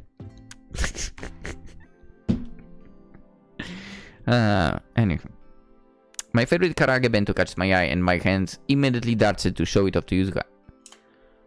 Did you guess correctly? No, actually, I was under the impression that you would choose something healthier. Well, now you know that I don't exactly have the healthiest of tastes. She then hands her basket over and points at it. I look inside and see her own bento, along with a couple of snacks and a small variety of chew beer. Here, let me pay for it. Ooh, are you sure? I'm shocked at her generosity. Shirley paid for my drinks the last time we met, and now she's willing to pay for my dinner too. My puzzled face probably says 1,000 words as she answers my question. Yes, I'm asking you to accompany me after all. I'm a little skeptical at first, but I end up bashfully putting it into her shopping basket. Just then Ben bumps into me and almost makes me lose my footing, causing me to accidentally into Yuzuka. Hey, apologies! Fucking learn to walk, you punk! Yuzuka holds my arm to steady me, and I get a whiff of her signature perfume that's now become very familiar. The sudden skinship causes my heart to unexpectedly skip it, and I suddenly reprimand myself for it. She gets me for a second before checking if I'm okay. It's getting crowded here, let's go. Do you want to grab anything else before we leave? No. Yuzuka's hand position smoothly transitions from my arm to my hand and gently holds it to lead me out of the busy area. Her soft touch surprises me. I had always thought she would be rough with people since she gives off such a bad girl image, but her grip feels compassionate and tender. I feel her like a pet being guided, subtly examining the hand guiding me. Her hands are slightly bigger than mine, with a healthy vitamin D filled skin tone that makes my complexion look as though I'm a ghost. Just like before, I can feel her warmth radiating onto me where the contact is, this time being my hand rather than my shoulders. She'd be great to sleep next to during the winter months, wouldn't she? I mentally shake the image out of my noggin. It may be true, but why did I default to thinking that? Stop! She eases up her grip, and I suddenly notice we're already at the checkout, which jolts me out of the daydream. Is she working some kind of charm wizardry or what? Is that how she gets all the girls? She's too powerful! It's scaring me! After she checks out the items at the self-checkout, we start heading our way to the nearby bench that I sometimes eat at, and I leave my strange thoughts at the supermarket. Self-checkouts are so good. Ooh, nice view. The bench isn't far off, and is situated next to a slow river, looking out to the multitude of lit-up buildings across it. It's only about a walk minute from the shopping mall, and it's a great place to get away from the hustle and bustle despite being so close to the metropolis. Another banger of music. You can often see people go for walks and runs around here. You know what? I can see myself doing that there. Yeah. so it's also a great place to do some people watching. Please don't observe me when I'm running. The sun is still peeking out from behind the buildings, casting a deep orange hue into the sky that mixes harmoniously with the purples and blues. I sit down and make myself at home while Yuzuka looks around skeptically. But soon enough, she seats herself next to me as I prepare to dig into my dinner. Itadakimasu. I can hear my stomach rumbling as I open it. Dude, I'm totally the same right now. As I open the lid and staring at the simple yet delicious bento on my lap. You know, I didn't think we'd actually be eating outside on a bench. I said who said, and I meant what I said. A woman that's true to her word, I like that. She also follows suit and begins to unravel her grilled beef bento. Oh my god, my stomach is gonna rumble in a second. Oh, good choice. Of course, I'm a woman of good tastes after all. I nearly choke on my food at her comment. What are you laughing about? You don't think that's true? No comment. You should see all the girls I've dated. As a fellow lesbian, you would also. She stops mid-sentence and raises a questioning eyebrow, looking puzzled. Hey, wait, are you even a lesbian? I don't think I've ever asked. Did you just assume I was a lesbian this entire time? Her eyes look away guiltily and flashes me a small timid smile. I might have. My bad. But I'd like to think my gaydar.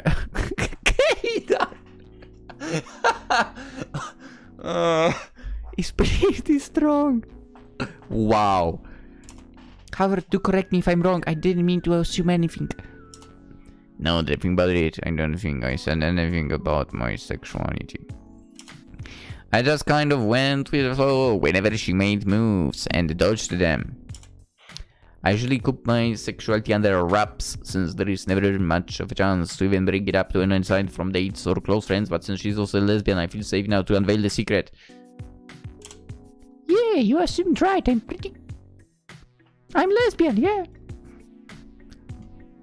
Yeah, I'm like Umeko. I'm into girls only. Biological girls, not made up girls, by the way. Remember that. To be fair, I should be saying woman. Yeah. Woman, biological woman, not some made up woman. Anyway, she snaps her finger and winks at me. Bingo! Told you my gaydar is good. But even if you weren't, I wouldn't be surprised if you fell for my charms. I've helped many women who thought they were straight figure out what they want in life, you know. Wow. I roll my eyes as they're both speaking about her life achievements. You're so conceited. I know. She shows me that complacent smile of hers once again. The one that I also want to erase every time I see it. And to answer your previous question, no, I don't want to see your horde of girls and exes. You're going to make me envious for having so many girls while I see someone who's serious about getting a girlfriend can't even get a single girl lately. Her eyes open wide with a genuine shock as if she couldn't believe her ears. Oh, what? You've never seen a single woman before? Her wide eyes go back to the regular size and she shakes her head. But you're so cute. How are you so single? I thought you declined my advances because you were taken. I nearly choke on the piece of chicken going down my throat again, and I give her a bewildered and flushed face. You can thank my ex for making me single. And stop calling me cute! Oh, I'm being serious. I wasn't and still am not throwing that compliment around just so to see you blush. If I do find it kind of amusing. Yuzuka quietly snickers and I ignore her teasing by cracking open a can of flavored beer, downing as much as I can. Her bringing up my single status pains me a little as flashbacks of my previous relationships resurfaces. It only lasted 4 months, but oh, it still hurts to remember the person you loved a lot slowly losing interest in you and eventually leaving. Wow. 4 months. To be quite honest, that's pretty long. I'm gonna say that's pretty long. It is pretty long. I take another swig of alcohol and stuff my face with the remaining rice residing in my bento. I would say that, in a way, a relationship won't last. That's also my experience, kind of. If you don't have to put effort. Like from the get-go. If it's too easy to get into the relationship, it won't last. You need to have to put some effort. And later continue putting effort as well. Well, unless... No, not unless. Put in effort. Put an effort. Always put effort. You have to. Anyway. I take another swig of alcohol and stuff my face with the remaining rice residing in my bento. I totally read that line already. The wind picks up and my hair gets in the way of my food, but I'm too lazy to care right now. However, Yuzuka doesn't let that happen. It helps brush my hair out of the way. Here is a CG. A very nice CG. Kick. Oi. Where is her bento, by the way? Her mysteriously warm hand against my face catches me by surprise. It sends shivers down my spine as her fingers brush against the tip of my ear while tucking my wind-blown hair behind it. Careful, don't choke. And forget about your ex if you haven't already. I'm sure you'll find someone who will love you wholeheartedly. Funny, coming from someone who's hurt so many girls' hearts and doesn't believe in settling down. I hit the nail on the head, didn't I? Well, I might not want to settle, but you probably want to, right? I'm not hurting them, they're hurting themselves. But that's beside the point. Basically, you'll find someone eventually. Especially because... Especially because from what I've seen so far, you're a caring, kind, cute, teasable. She is, yeah. She goes again, probably thinking back to all the times she made me flustered. Even Volten is be curt to you, give only sharp replies and be mean to you. She throws her head back and laughs loudly even though nothing I said was funny. You cannot... You call that mean? Oh, you must never seen mean before. She's right. She's probably seen and experienced a lot more, knowing the sheer amount of people she goes out with. Not to mention she probably gets slapped silly by all those heartbroken girls. I've seen it happen twice already. Not many people are willing to drag a random stranger home just because she was afraid they get rained on in the streets. Maybe that's a good thing. I think it's a good thing. And not many people would run after someone just to tell them their drink was most likely tampered with. Okay, that's something you should be doing in general. That's something you should do. That's just because I care too much to afford. I don't want to do all of it, I just couldn't help it. Yuzuka smiles at me in a tender manner, something I'm not completely used to seeing yet. You're a little different, you know that? Puh, am I? I'm just your average girl next door, who cares too much for her own good. And that's what I like about you. Our eyes lock onto each other in the dark, but I can still make out the shine her chocolate-colored eyes. As if my heart was already thumping out my ribcage, the drumming feeling inside of me speeds up after hearing the word like, and I can't seem to stop it. And it continues beating like mad as if I still her... And as I still feel her warm hand shielding one side of my face from the breeze. Yes. Yuzuka moves closer, but it causes the grocery bag between us to rustle and break me out of the trance. Woo! I slowly move away from her and the chilly wind hits me where her hand was. Whoo! I instinctively grab a bit from the grocery bag and hand it to her while trying my best to not look at her.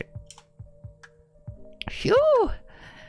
You haven't had a drink yet, yeah? You should join me in drinking. You're my drinking buddy, right? Why are you drinking yet? In a state of panic, I hand over a random beer, and to my relief, she accepted as if there wasn't a moment between us just a few moments ago. The loud crack of the can opening rings through the quiet surroundings, and the lull of the river travels back into my ears alongside my bellowing heartbeat. Oh yeah, we are in Japan. We can drink in public. Yeah? Ah, that's so freaking nice, by the way. You can do so in Poland. You can own, I mean, if it's like a bar which has a garden, basically an area which allows that, then it's fine. Otherwise, no. It's against the law. Unless you don't get caught, then, you know. Who cares then? But normally, no, you shouldn't. Basically. I'm glad the lack of light is somewhat able to hide my tomato-flushed face, or else I wouldn't be able to face her ever again. When I take a picture, she's staring out in the river, drinking her lychee-flavored chuhai beer. The lamppost's dull light illuminates the place poorly, but I can still see her well-defined profile view and her many earrings. She looks incredibly cool as she quietly drinks her beer. Quietly, plus points. Like she's posing for a commercial shot sponsored by the brand. Yuzuha could definitely be a model. What with how tall and pretty she is. You could both be models, come on. My heartbeat starts to rise again, so I immediately look away to get it to slow down. I sip my drink and settle in the silence, albeit an awkward silence. If she wasn't such a red flag... yeah. And if we didn't have that bet, I'd definitely be head over heels for her by now. To be honest, she's already head over heels for her, come on. But we're just drinking buddies. That's all we are. Just drinking buddies. She's so into her, and I'm perfectly fine with that. Suddenly she breaks the silence with a yawn and takes a big stretch, sprawling against the back of the bench. What time you have to go? Assume you have work tomorrow. I check my phone for time and see the screen showing 9:03 p.m. How did 2 hours pass by already? 9:03. Now I would be walking with my dog around this park. I've work tomorrow, yeah, but I don't usually sleep until midnight anyway. Midnight, that's early. I see, you're a night owl. Yeah. What about you? Do you have work tomorrow? Yeah, but it's a closing shift, so I started later. No need to sleep early tonight. Yay. I see. So you're also a night owl. We surprisingly have a lot of things in common, huh? Yeah, somehow. Maybe we're destined to meet each other. I toss a can of beer at her and she managed to catch the suspecting object despite almost dropping it. Got it with the suppy stuff, what the heck? She puts the can back in the bag and finishes her current drink in a few guzzles. Ah! See? Ah! That's the good stuff. Son, I totally thought that was my phone. Suddenly her phone screen flashes on and it vibrates against the bench, signaling an incoming call. Yuzuha looks down and quickly locks the phone to stop the vibration. You're not going to answer that? No, I'm with you right now. Wouldn't be a little rude of me to answer a call while I'm talking to someone. Yeah? Yeah, but I really don't mind. It might be one of those your many girlfriends. You make it sound like I'm seeing 10 girls at once. Yo, you just told me something that I realized not so long ago. I'm so different than my supposed best friend. Yeah, I'm in that aspect especially. I'm like, if you date someone, you date only one person. You don't care about anyone else, basically. I'm that type of person, right? Someone even offers you her phone number, whatever. No. Go away. Stay away from me. I basically lock onto one person. My friend is like, nah. Dude, my friend is basically Yuzuha. What the fuck? Oh boy. Why am I friends with that person, by the way? That's also the question I'm asking myself. How... It's hilarious in a way, like completely different, but still friends. Anywho, are you not? I totally thought you do. She opens another can and takes a sip from her new beer. Just who do you take me for? I cross my arms and think for a bit. I don't know. A bona fide Casanova or something like that. Right after hearing my comment, she bursts out in a huge laughing fit, slapping her knee from laughing too hard. Oh man, you're hilarious. Oh god. Her finger wipes the tears of joy rolling down her eyes. What am I wrong for? I mean... She goes into another laughing fit and I just ignore her until she calms down. It takes her about another minute or so to collect herself and she continues to wipe her tears. I mean, the most I've seen at once is 3 girls. What the fuck? It's jackpot! Absolute jackpot. That's my best friend. Possibly best friend. Me locking onto 1 girl. Him like dating 3 in the past. Yeah, I don't know now. I couldn't care less, but yeah. That's totally him. Like, what the fuck? I can't juggle more than that simultaneously, I don't think. Yeah, I just can't wrap my head around that, basically. I would not be able to do something like that. I basically lock onto 1 person.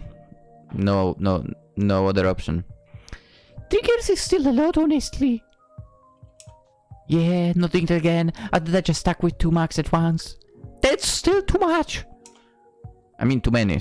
2 max? I feel like the normal thing is to say 1 max. So how many are you seeing now?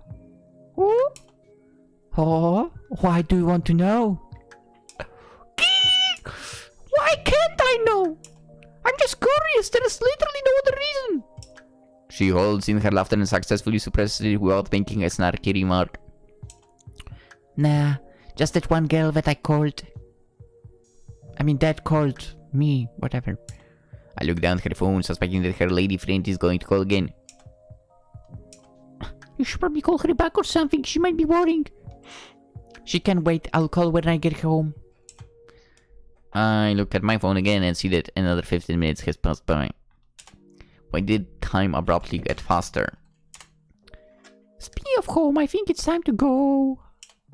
Eh? Wait, 15 minutes? Then I'd be now, after walking dog, I'd be running around this park now. Eh? Are you saying that just to get me to call my girl back? Sorry, wrong voice. Eh? Are you saying that just to get me to call my girl back? No, I'm saying that because it's getting late and slightly chilly. You don't even have a jacket. She shrugs in a nonchalant manner and stands up while proceeding to finish her drink. Hey, I don't get cold easily. But since you're so insistent on going home, I guess we can start heading to the station. Izuka begins to pick up our garbage and the remaining drinks we didn't get to finish.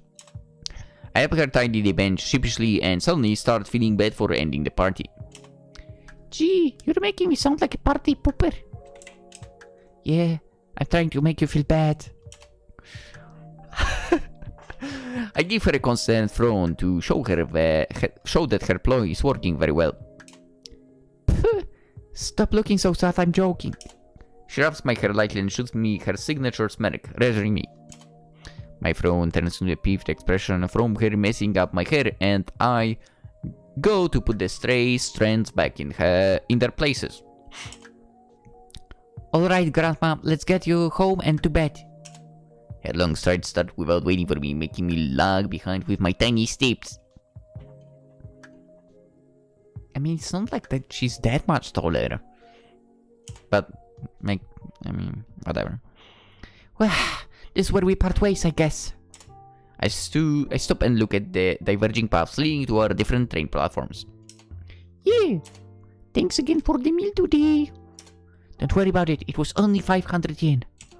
I've been thinking this for a while, but I do genuinely feel bad because you keep paying for me. Oh, then you can buy me a drink or food the next time we hang out. I wouldn't be surprised if you offered to pay again. Then I vow to make you pay next time. Make sure to stop me if I do end up paying. If you say so. With that, she turns around to head towards her platform, while sending a small wave goodbye and a wink. See you next time. I watch her stroll up the escalators. blending into the crowd of people and disappearing into the distance without a trace. With her gone, I myself make my way to my designated platform and head home in the chilly night.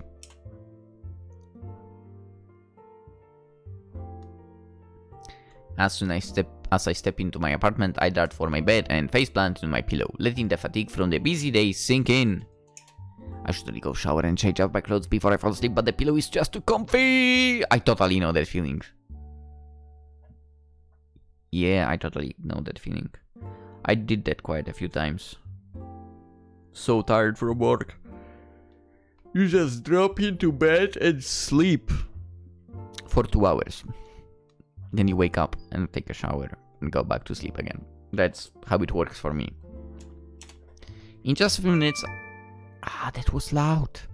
In just a few minutes, I feel myself slowly falling into the depths of deep slumber. But when a message notification and vibration in my hand jolts me awake. I closely ignore the notification, assuming it's an usual banter from my friend group, but a certain player's name shows up on the screen instead. Unbeknownst to me, myself perk up and of sleep in my body miraculously melts away. She's head over. She's into her. Totally. I also know that feeling.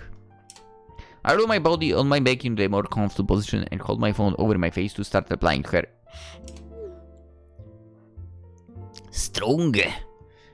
9%. Adding the leftovers to my collection I can't ever seem to finish. Okay. Her photo shows the leftover can of chewy beer in front of what seems to be the endless supply of beer in her fridge. The photo motivates me to get up from my bed to share my own fridge full of beer. I can't lose to her. I position my phone to take the best angle that shows off my own collection, not wanting to seem inferior. And... sent! In just a few seconds, I see the 3 dots indicating that she's typing. Okay, solid 9 counts. I have none. Not bad, not bad. Not bad yourself. As I said in the past, I'm not a solo drinker, so I don't have alcohol basically. LOL. Glad to see you got home safe. Oh, thanks you too. You heading to sleep soon? I was in the middle of falling asleep until you messaged me. Oh, should I not have messaged you then? My bad. I could have been fast asleep right now, but I don't exactly hate it that she messaged me. No, it was a good thing you No, it was a good thing you messaged. I would have fallen asleep without showering or taking off my makeup. Ha. Makeup? What's that? Lol. Call me a lifesaver. What about you? Maybe in a bit. I don't have an early shift tomorrow anyway. But I'll let you rest. You said you have to get up early, right? Thanks again for coming out with me tonight. You don't have to thank me with LOL. And I don't sleep until 12 anyway, I told you. I mean, that means you have an hour and 3 minutes. I wait a few minutes, but no further messages are returned. I guess the conversation ends here. Why do I feel like I'm being dragged along by her groove? Because you are. I tossed my phone to my blanket and started getting ready for bed. Maybe I'll try to sleep early tonight. Try. I try sometimes too. Always I fail. Huh? What do you mean you can make it? I'm already here at the station. I'm sorry. It's just that I suddenly got called to do something important with someone or may not be the new guy I just met. Oh, Ringo is into guys. So you're teaching me, a friend of yours for years, for someone you just met. Listen! This is a crucial moment. This spirit could make me make the relationship or break it. I smack my head, almost thinking that this is some sort of elaborate prank. But I get it. I gave her a big groan, but decided to let it go. You owe me 10 drinks. Oh my god! Thank you! I love you, Machan! Yeah. Now go before I change my mind. Thank you! Is that a God of War commercial, by the way? Commercial ad. It's totally... I think it's a God of War ad here. Maybe not, but... It looks a little, you know, in that kind of design. Yeah, it totally might be. Anywho. She hangs up and I lean against the railing feeling lost. Now what? I look at the time on my phone and it reads 10:47 a.m. I came all the way out here for nothing and it's still early. I guess I can head home and sleep for the rest of the day. But I'm really out for. I plan to be out the entire day. We're supposed to go check out the new pop-up store here in Shibuya, but I guess that's not happening. I mean, you can do it yourself. Maybe I'll just go myself. Yeah. But it's no fun going out alone. I take a seat. Dude, I understand that as well. I take a seat at a nearby bench and decide to look up Shibuya, see if there is anything special happening today that I can check out. I can also go grocery shopping and run errands, perhaps. I tap on the search bar and the recent history of me looking up a certain yuzu wine brand sparks an idea in my head. Oh, yuzuha. I laugh at myself at my crazy idea. Would she even say yes on such a short notice? She'd be like, I'm already here. And assuming she's even free, knowing her, she's probably out with a girl or something. Or two. I open up Rhine and look for a conversation, which just so happens to be at the very top, right under Ringo-chan's. I'm probably going to regret this, aren't I? My fingers go to type the request, making sure to sound as nonchalant as possible. Yo! It's already bad. Wanna hang out at Shibuya today? I stare at the bottom to see if there were the 3 dots indicating that she's trying typing but nothing. I didn't expect her to answer, but I stick my eyes on the conversation window to catch her reply. A couple of minutes pass and there is still no response. Whatever. I exit the conversation window and start making my to-do list to get my mind off Yuzuha. I had no expectations anyway, and I don't have all day to just sit here and wait for her to come hang out with me. But deep down I can't help but feel a little dejected for some reason. Well. I get up from the bench and start making my way to the nearby bus to go shopping for some house supplies. Right, as I embark my journey to my beloved 200 yen store, a notification rings from my phone. I quickly check to see who it's from, hoping it's Yuzuha.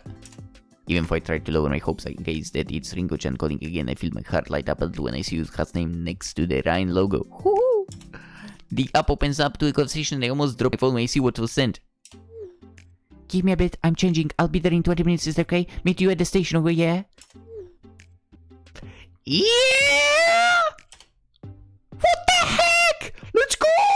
Jackpot! The photo doesn't show anything crucial. Yeah? But the sight of her bare collarbones gives it such a devilish vibe that I feel almost guilty for looking at it. Her collarbone is well defined, along with her jawline, both being complemented by her cascading mixture of light and dark hair. Her tongue sticks out as she's teasing you, knowing full well she only gave you a preview and not the full image, leaving out the rest on purpose. She's basically making it YouTube friendly. Woo! She knows exactly what she's doing. And I'm here, falling for the bait. I can't help it that she has a nice figure, okay? She's slim and tall, with features that are very attractive. Honestly speaking, she's hot. I've been staring at the photo for a few minutes too long and quickly replied to her message. Yeah, outside the station. I lock my phone and put it away in my pocket, but the image of her collarbones remains burned in my head. Stop playing with me, Yuzuha! I tried to delete the image out of my head, but to no avail. I still see it clearly in my mind's eye. Just think of her as eye candy, nothing else. Yes, just eye candy. Do not fall for her.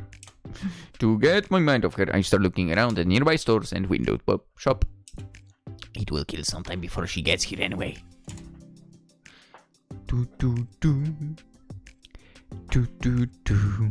It doesn't take long for Yuzuha to arrive and I return to the station to greet her. Yo, sorry for the wait. I tried to get here as fast as possible on such short notice. No worries. I didn't expect you to agree to come out for... Oh, yeah, it was pretty random of you just to pop up in my notifications like that, but I was thinking, why not? You didn't have anything planned today anyway. interesting. I thought you'd be hanging out with your girls. I like my private too, you know. My private time too, you know. But decide where are we headed to, miss? To be honest, I didn't really have a plan in mind. Aside from my original plan of grocery shopping and running errands, I didn't plan anything exciting. Now I feel kind of bad for asking her to come out just to help me run errands.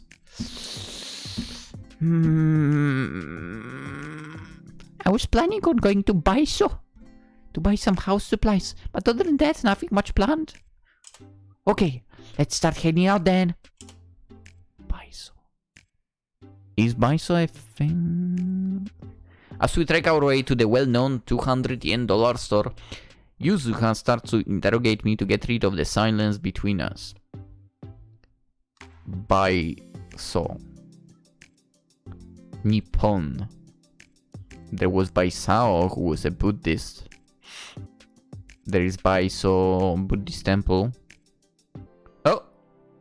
There is Daiso. Retail chain. What else? Interrogation, okay. So, what brings you out here all by your lonesome, so lonely that you had to call me up?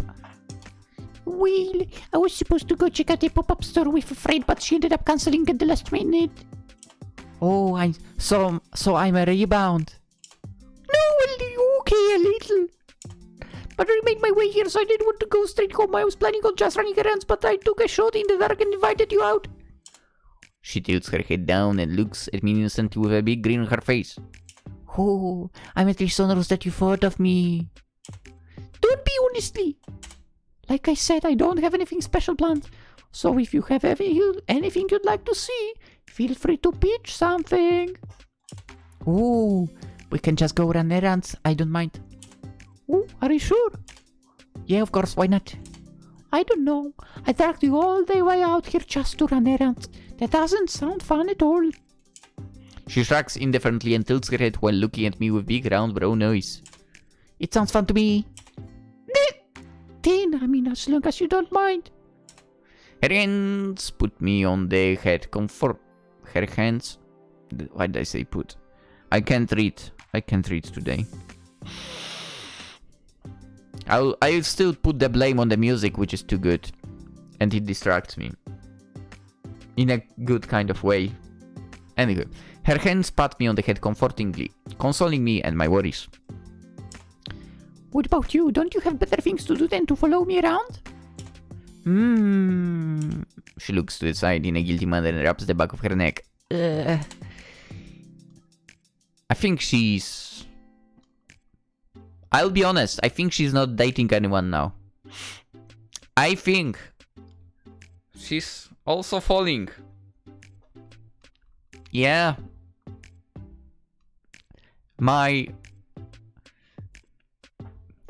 own radar is telling me that. Her eyes then dart around as if she's on the lookout for someone that might be following her. Or maybe she's dating someone and she ran away from that person to meet with us. Anyway, you could say on the run. On the run? First you were a serial dater, now you're a wanted fugitive. Just what kind of life do you lead?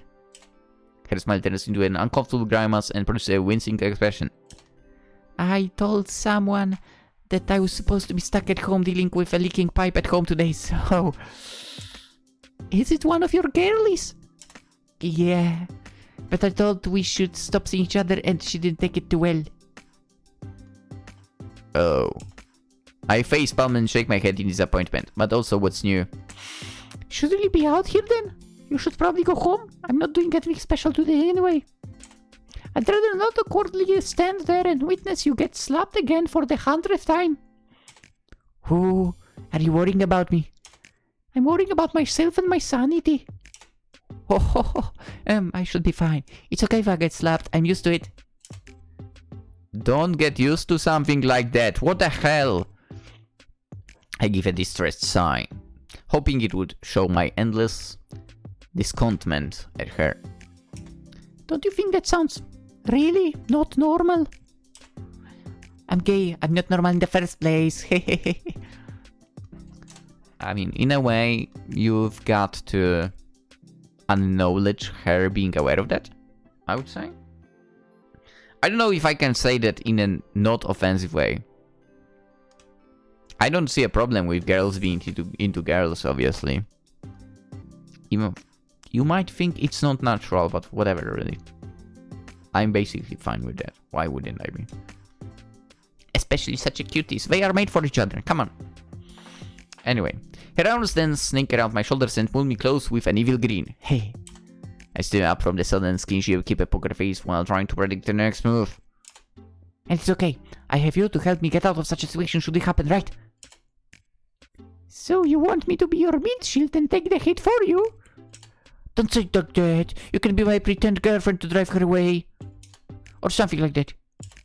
I gulp at the word girlfriend, but I try to keep my poker face. The smile beaming from her face shows no signs of joking around, so I shake her arm off gently and decline her offer. I'd rather not get slapped in the face today, thank you very much. Then you better hope that we don't run into her. She's pretty facey and knowing her, she'll definitely slap you. That isn't very reassuring. Think about it this way, it's a fair trade. You're using me as a rebound, and I'm using you as a mid-shield. I mean, my girlfriend. It's a fair trade, ain't it? I look into the sunset to think about it. No, it's not a fair trade. She laughs her infectious laugh, causing a few heads to turn our way.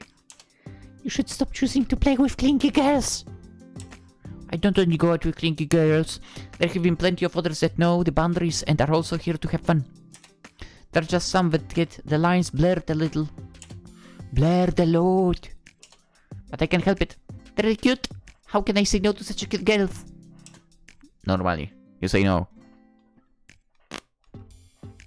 Dude. Whatever. She puts her hand on her heart and makes a little frowning innocent face. I'm a softie on the inside after all. All I can do is give her a blank face and stare, as I, 1, don't know what to say to that, and 2, can't believe her. You really have to stop that, you know. If you're truly a softie like you say you are, you should think about how heartbroken they'll become once you leave them after they catch more feelings than they should have. The guilty party looks away, knowing full well that I'm correct. And that's why I'm slowly getting rid of this last one and letting her down gently. Ooh, let's go. I know why. I know why. Oh my gosh! You're learning! Are you finally getting over your player days? I must be a good influence on you. Sure, if that makes you feel better. It was sarcasm. I had to give you credit for it would make me realize that maybe I'm getting a little tired after you mentioned it that one night. Maybe it's time to take a little break. I clasp my hands together in glee, hearing that this serial player is finally coming to her senses. I'm so proud of you. Her eyebrow rises in doubt at my statement. Was that sarcasm as well? No, I'm just happy for you. And happy for all the future girls that won't get their heart broken. Maybe you should take this break of yours as an opportunity to go soul searching or something. Go traveling, maybe? Where did she go? You might just figure something out about yourself and... I realize that Yuzuha isn't by my side and I look back to retrace our steps and find my lost puppy. Yuzuha stands still looking at a certain shop to the right of us. The store sports a fancy yet minimalist exterior, and through the glass door I see the inside painted a pure white with accents of black. It gives off a clean and spacious look even though there is an array of perfumes lined up on the tables and counters. It reminds me a little of Yuzuha's store, and I can picture her in the black suit fitting in very well with this perfume shop. Yuzuha stops marveling at the store and quickly comes back to my side, ready to resume our journey. Sorry, got distracted, let's go. I survey the store that she looked so eager to go into once more. It's empty save for 2 or 3 people inside roaming around. Did you want to go in? Nope, it's okay, I was just looking. Even for a 5-year-old could tell she was interested in going in with the way she was staring at it earlier. I turn around and start walking towards the store, giving her no choice but to follow me. Her eyes widen in confusion, and the dark brown orbs ask me why. It's the least I can do since I dragged her out anyway. I'm in the market to buy a new perfume. Maybe? Doesn't hurt to check it out. A smile immediately appears on her face, grinning from ear to ear like a child on Christmas Day. I can practically see a tail wagging. She hurriedly joins me in our little side quest to the perfume shop, where I may or may not blow a hole in my wallet, depending on how well she can convince me.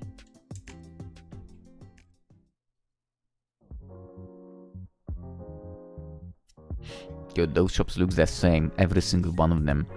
Right as we open the door, a blast of floral and musky smell hits us and the worker greets us promptly. Ooh. Hello, dear customers. How are you today? We're doing great, thank you. Fantastic. Is there anything you're looking for today? So we are thinking some alcohol? No, we are just browsing. Alright, please let me know if you need anything. The worker slowly backs away and Yusuka spends no time getting straight to smelling the many scented elixirs on display. Elixirs. I tailgate her around as she smokes the many perfumes on display and geeks out. Oh, smell this one. You might like this one. It has notes of pear and bergamot, very clean. The strong smell of the perfume reminds me of the ones I smelled at Yusuka's store a while back. The scent is similar yet distinctly different, one that I enjoy a lot. Yusuka puts the sample down and quickly moves on to one that catches her attention as she gasps a little. Oh, whoa, we don't carry this one in our store. She picks up a small square bottle with a simple design on the front. This one smells like oolong tea. It might not sound like it's up your alley, but the main scent has a citrus and bergamot feel along with a subtle tea scent that's so mellow that it blends in perfectly with the other scents in the perfume. It also lasts a long time with just a small spritz, so it's pretty worth it. Highly recommend it. She puts the bottle back down and starts admiring the other bottles next to it. I actually quite like the one you recommended me the first time. What was it called again? Laboratorio? Laboratorio olfativo snidio. Oh, yeah, that's...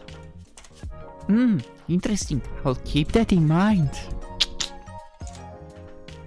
Yusuka travels to the different islands of perfumes and I watch from afar at her intense interest in all of them. Her perfume otaku side brings out a certain charm that I don't see often. The only time being that one time Ringo-chan dragged me to her shop.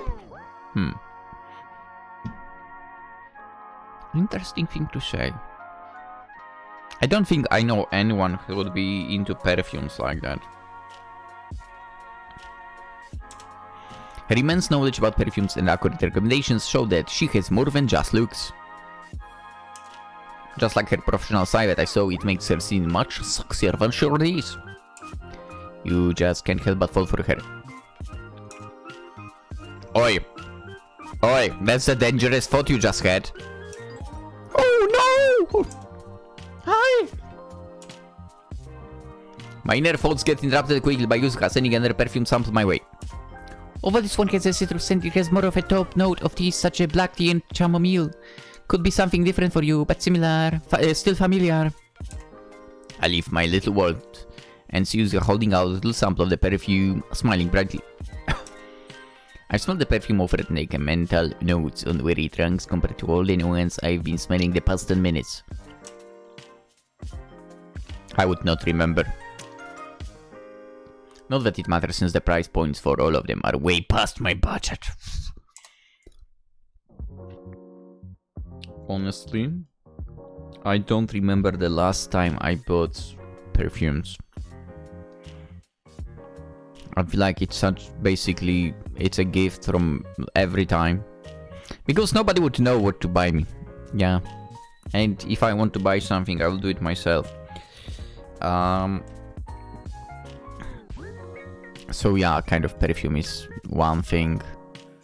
Funnily enough, another gift is alcohol.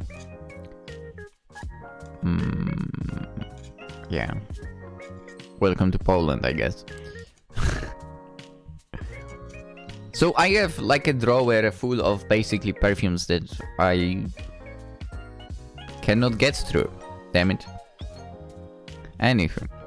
Do you think you'll be going home with one today? Maybe not today. She sets the sample down and chuckles. It's okay, I get that they're very expensive. Just make sure to come find me when you decide to spend your money on a new perfume. I might be able to get you a discount at my store. Yeah. She winks subtly and walks past me towards the exit. Alright, let's go. I had my fair share of perfumes for the day and I'm sure retired from all the strong scents. That's me. Her own perfume leaves a trail of scent amidst the store's aroma as she passes me, and I follow her path outside in the shining sunlight.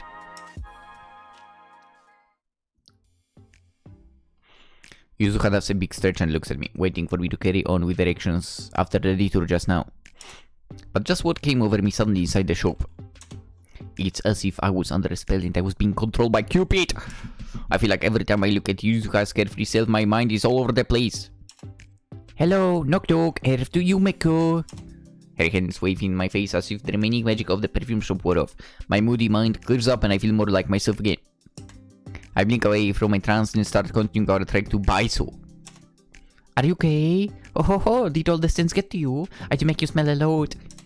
Yeah, it must have been all the perfumes I smelled, making me think away. I'm fine, let's go.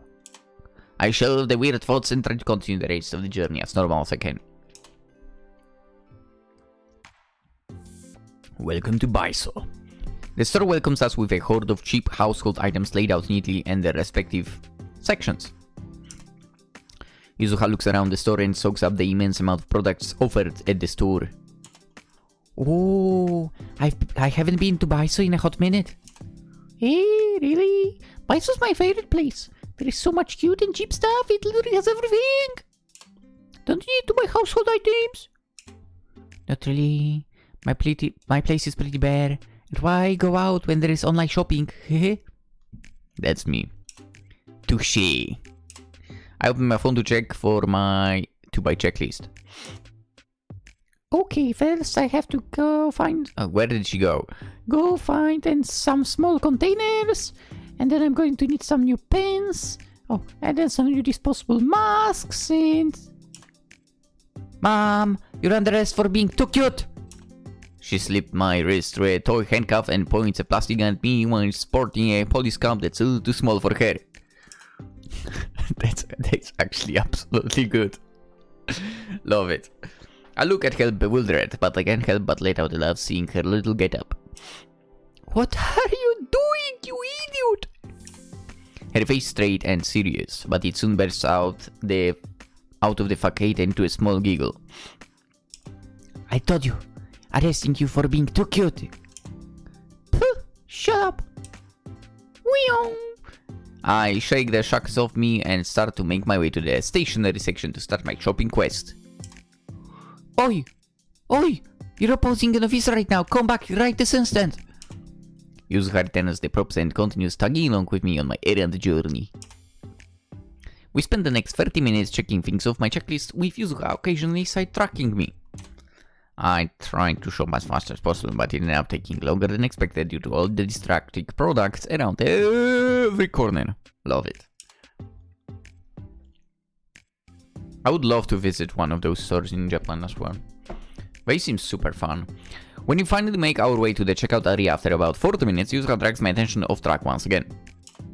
Oh wow, how cute! Matching mugs! I take a look at the matching mugs and notice the cute dog mugs sitting next to each other. One is white apart from a spotted eye, while the other is brown with round eyebrows, but they both have their tongues sticking out. Ooh, I didn't take you for someone who likes matching things. More like I used to know someone that did. Yuzuha looks longingly at the mugs in her head, seemingly reminiscing about something. I wonder what she's thinking about. Do you want the mugs? You've been staring at it for a while now. She replies with a bittersweet smile and turns the mugs back to their spots. Who am I going to match with? You? I pick the two mugs up and examine them for any cracks or defects. One of them can be your mug if you ever visit my place. I need some new guests mug anyway. Her face brightens up and her signature mischievous smile replaces the earlier bittersweet smile. Hey, Does that mean? It means that you have a mark to use if you ever come visit, that's all. You won't be the only one using it, just saying. Oh, so that means I have a high chance of visiting your place soon. I place them accidentally in my basket, careful not to damage them. If you're lucky enough. Or you might never get to use it. Who knows? I proceed to the cashier to pay for my goods, while hearing her cheerful footsteps behind me.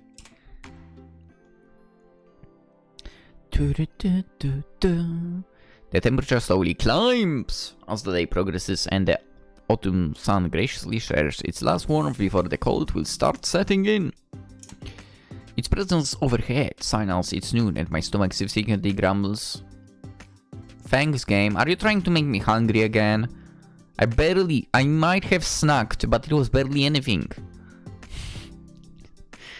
At the thought of lunchtime. Yes, I'm recording it in one go, basically. It's been 2 hours already. I scan the area for any tasty-looking nearby restaurants to pitch to Yuzuka, but she beats me to it. Oh, have you ever been to this hot pot place? I haven't been in a while. Oh, I've heard of it. Someone popular I follow on Twitter posted picture about it.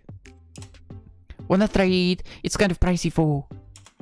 Oh yeah, I'm down. Time to see what's about. Yay! My treat. No! No!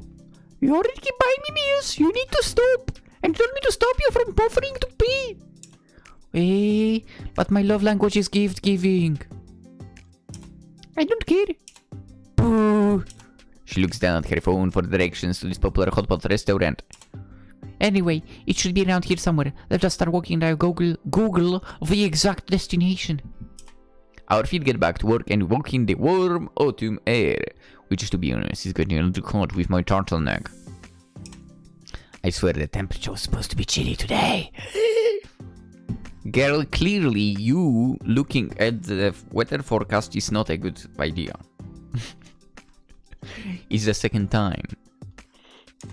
I can never trust weather apps anymore. Say, you mentioned the pop-up store you wanted to go to. You want to go after lunch?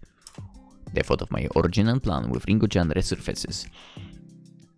I had nearly forgotten why I was out here in the first place. The pop-up store was of a series that we both like, but it doesn't really matter to me if I go or not. It was more like Ringo-chan wanted to accompany and host me to go with her, and I somehow can never say no to her. Don't worry about it. I feel pretty different whether or not I go. You sure? Yeah, unless you want to go. Do you know Banchu? Oh, no, I don't think I've ever heard of it. What's about? It's kind of stupid, not gonna lie. It's kind of a meme, I guess. It's about a rabbit who wears diapers and is always on the verge of tears. She's very clumsy and gets picked on, I guess, but it's comedic. I'm not really sure what... What? Whoa! Top left corner, top left corner, top left corner. Very interesting graffiti in the top left corner. In an instant, my vision gets blurred and I get dragged to the nearby tight alley, and the next thing I know, I'm forced between Yuzuka and the gritty wall. All I can see is Yuzuka's face just mere inches away from me. She has me cornered with her with her left arm against the wall, as if she's stopping any attempt at escaping. My heartbeat slowly begins rising up, and I take a big gulp at the sudden turn of events. What are you doing? Shh. Yuzuka keeps her head down as if she's looking at me, and she was for a minute, but now her eyes wander to the ground and towards the street opening to the big street. Many people walk by, and I don't know what she's looking out for, but I hold my breath as I wait with my heart hammering in my chest. It's way too loud. I hope she doesn't hear it. I'm completely confused as to what's happening, but I keep quiet and still stalled, but my racing heart does otherwise. I gulp out of nervousness. Ooh. Let me guess. She noticed someone she's dating or used to date at the distance between us, or rather lack of distance between us. Maybe it's better that she's not staring straight at me, or else I might just panic and combust. Might have said something I should have not said by mistake. Since her attention is diverted from me, I try to take the opportunity to check her out again, but when my eyes meet her face, they don't even last a second before trading downwards in a start. Only for my heart to go into overdrive as I met with her chest, enticing with her shirt boob view. I tried to pry my gaze away from them, but the enticing boob window is too magnetic. I know what you mean. Her clever cheese in full view. I don't think I've noticed before, but it seems she has a beauty mark on her. That's what I pointed out before. On her side of chest, the left side of her chest, yes, conveniently showcased through the boob view. Shouldn't be feeling this way, but I can't help it when a very attractive person is right smack in front like this. I suddenly forgotten how to breathe. Or she's rendering me breathless. After a few moments, they seemed like a dirty. I can sense her body loosen up, and her eyes returned their attention to me. Sorry. We almost ran to girl I was avoiding and had to hide quickly somehow. I knew it. I didn't think we'd run into her. Our faces are still dangerously close, and my sentence comes out a few seconds later when I sweated due to the lag from stomping out my trance. Woo! Why is that not a surprise? The sudden pink cloud of attraction promptly dissipates and returned to my proper self. Ahem! Oh, sorry. Yuzha backs up quickly, forgetting she has me sandwiched between her and the wall. Anyway, change of plans. Let's go to Odaiba. We'll probably have a lesser chance to run to her that way, and I know a good restaurant there. She grabs my hand and pulls me out of the dark and dingy alleyway without waiting for my answer. Looks like I have no choice but to follow her.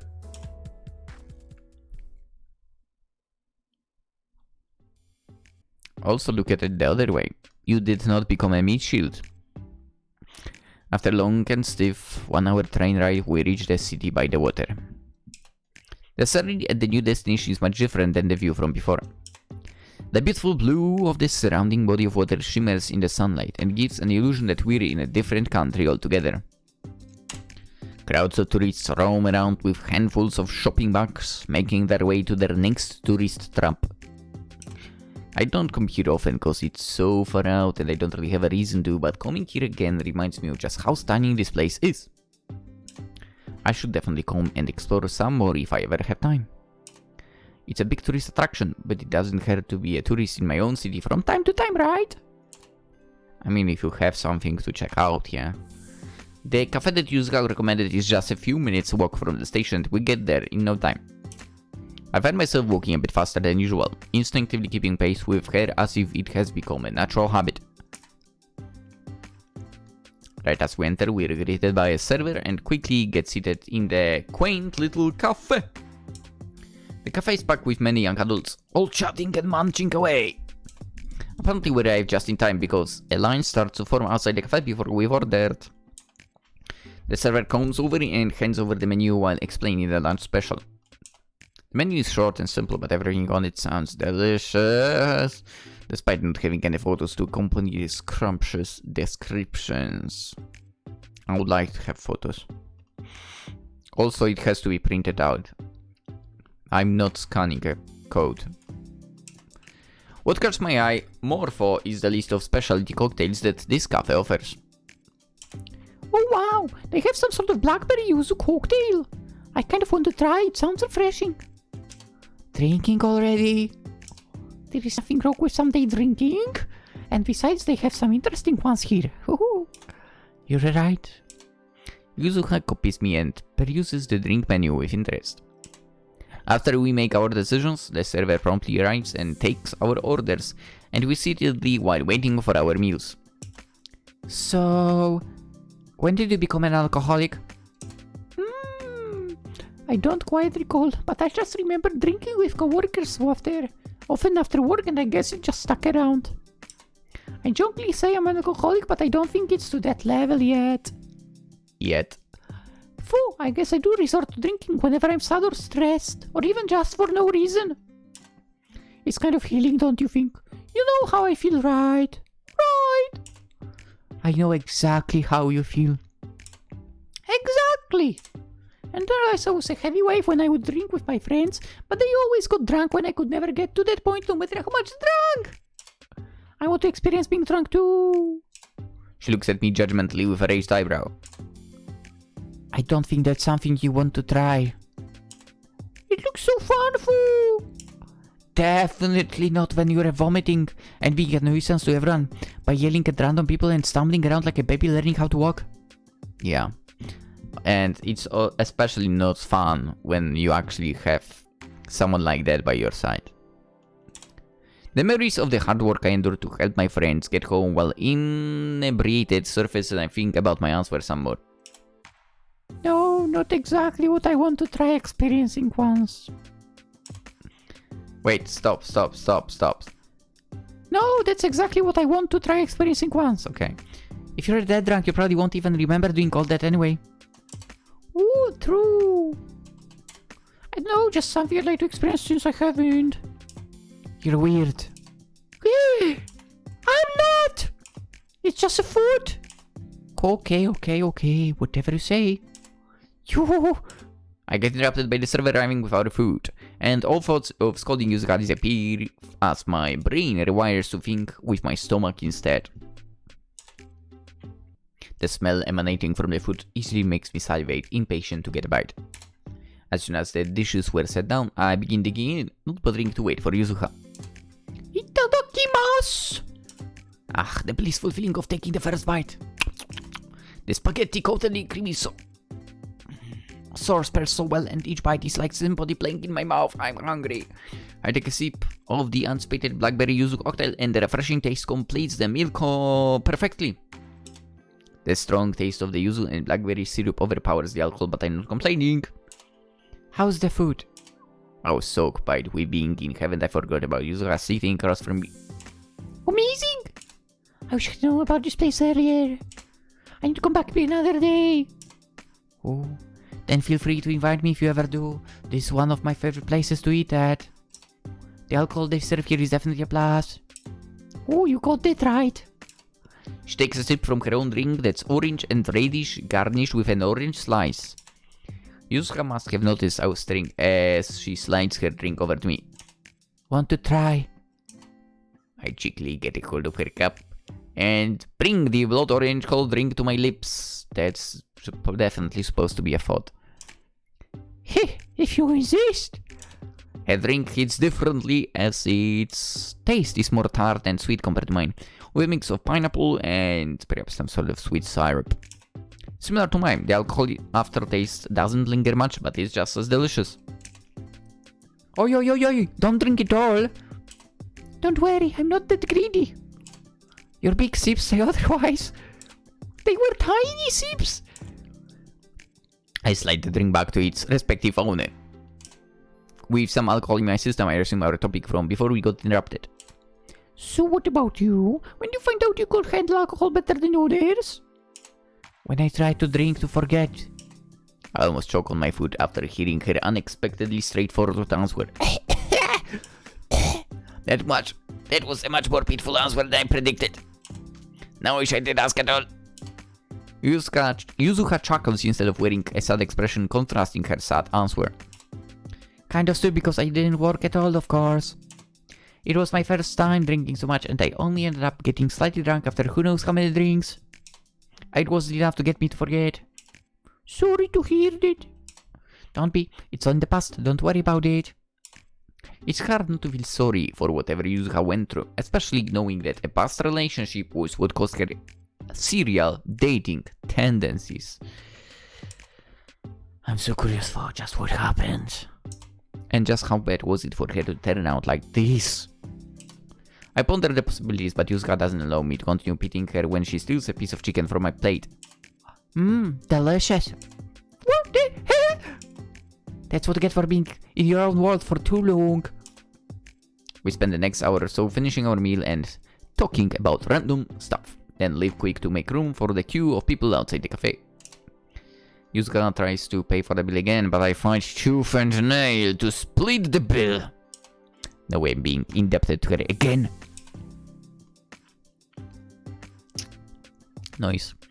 I pat my content stomach filled with delicious meal we just ate, and yeah, the food coma already kicking in. That had to be one of the best meals I've had in a while. Definitely come back here. Thanks for showing it to me. No problem. It's one of my favorite cafes, and it's so unknown too. For I don't mind being unknown. The quality always goes downhill once the place gets popular. So true. Touché. We start walking aimlessly to burn off the calories we just ate when the huge Ferris wheel attraction in the near distance catches my eye when it's colorful. With its colorful cards. It's kind of hard to not to notice with its enormous size. The people inside the Ferris wheel carts look like tiny ants from down here, as probably look the same to them from up there. Gee, when was the last time I rode a Ferris wheel? Never, in my case, I think. When I get on it. I heard it's closing down sometime next month. But it's such an iconic landmark. Yeah, something about redevelopment or something. Replacing with a sports stadium. It sucks. Even though I don't particularly have any special memories with this Ferris wheel, just knowing that it's going to be gone forever makes a little sad. I feel like a little bit of history is being taken away. So, wanna get on? What, scared of fades? No. Then let's go! After hearing the news, it does make me want to ride it one last time, but something about the shakiness of Ferris wheels feels unsettling. But for some reason I don't want to show that weakness to Yuzuha. Maybe it's an ego thing. She tugs at my sleeves and drags my reluctant self toward the giant circle of death.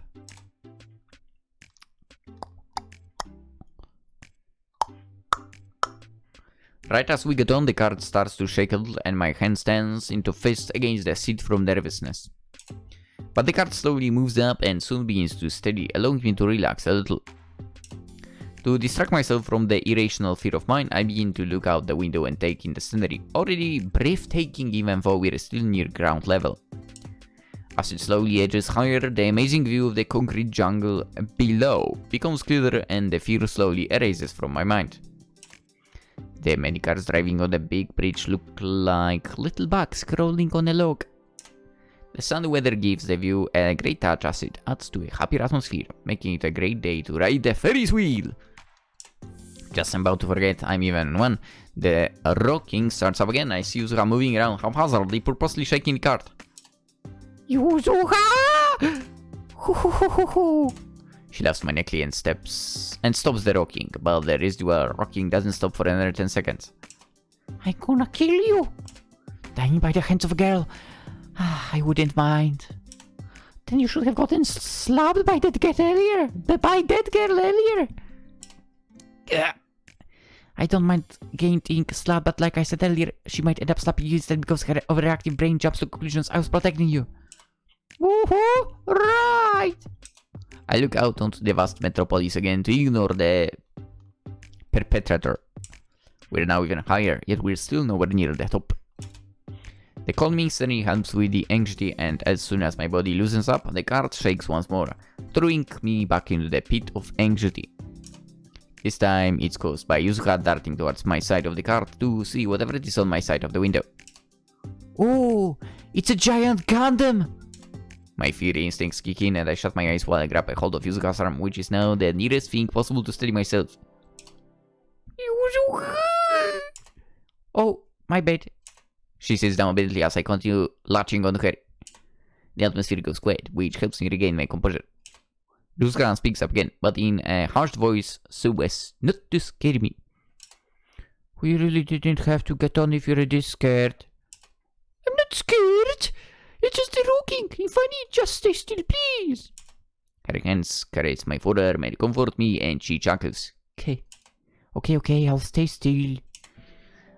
I open my eyes once. The rocking stops again. I become conscious of Yuzuha's perfume with her being so close. It takes me a few minutes to notice I'm hugging her arm tightly and join her at the hip.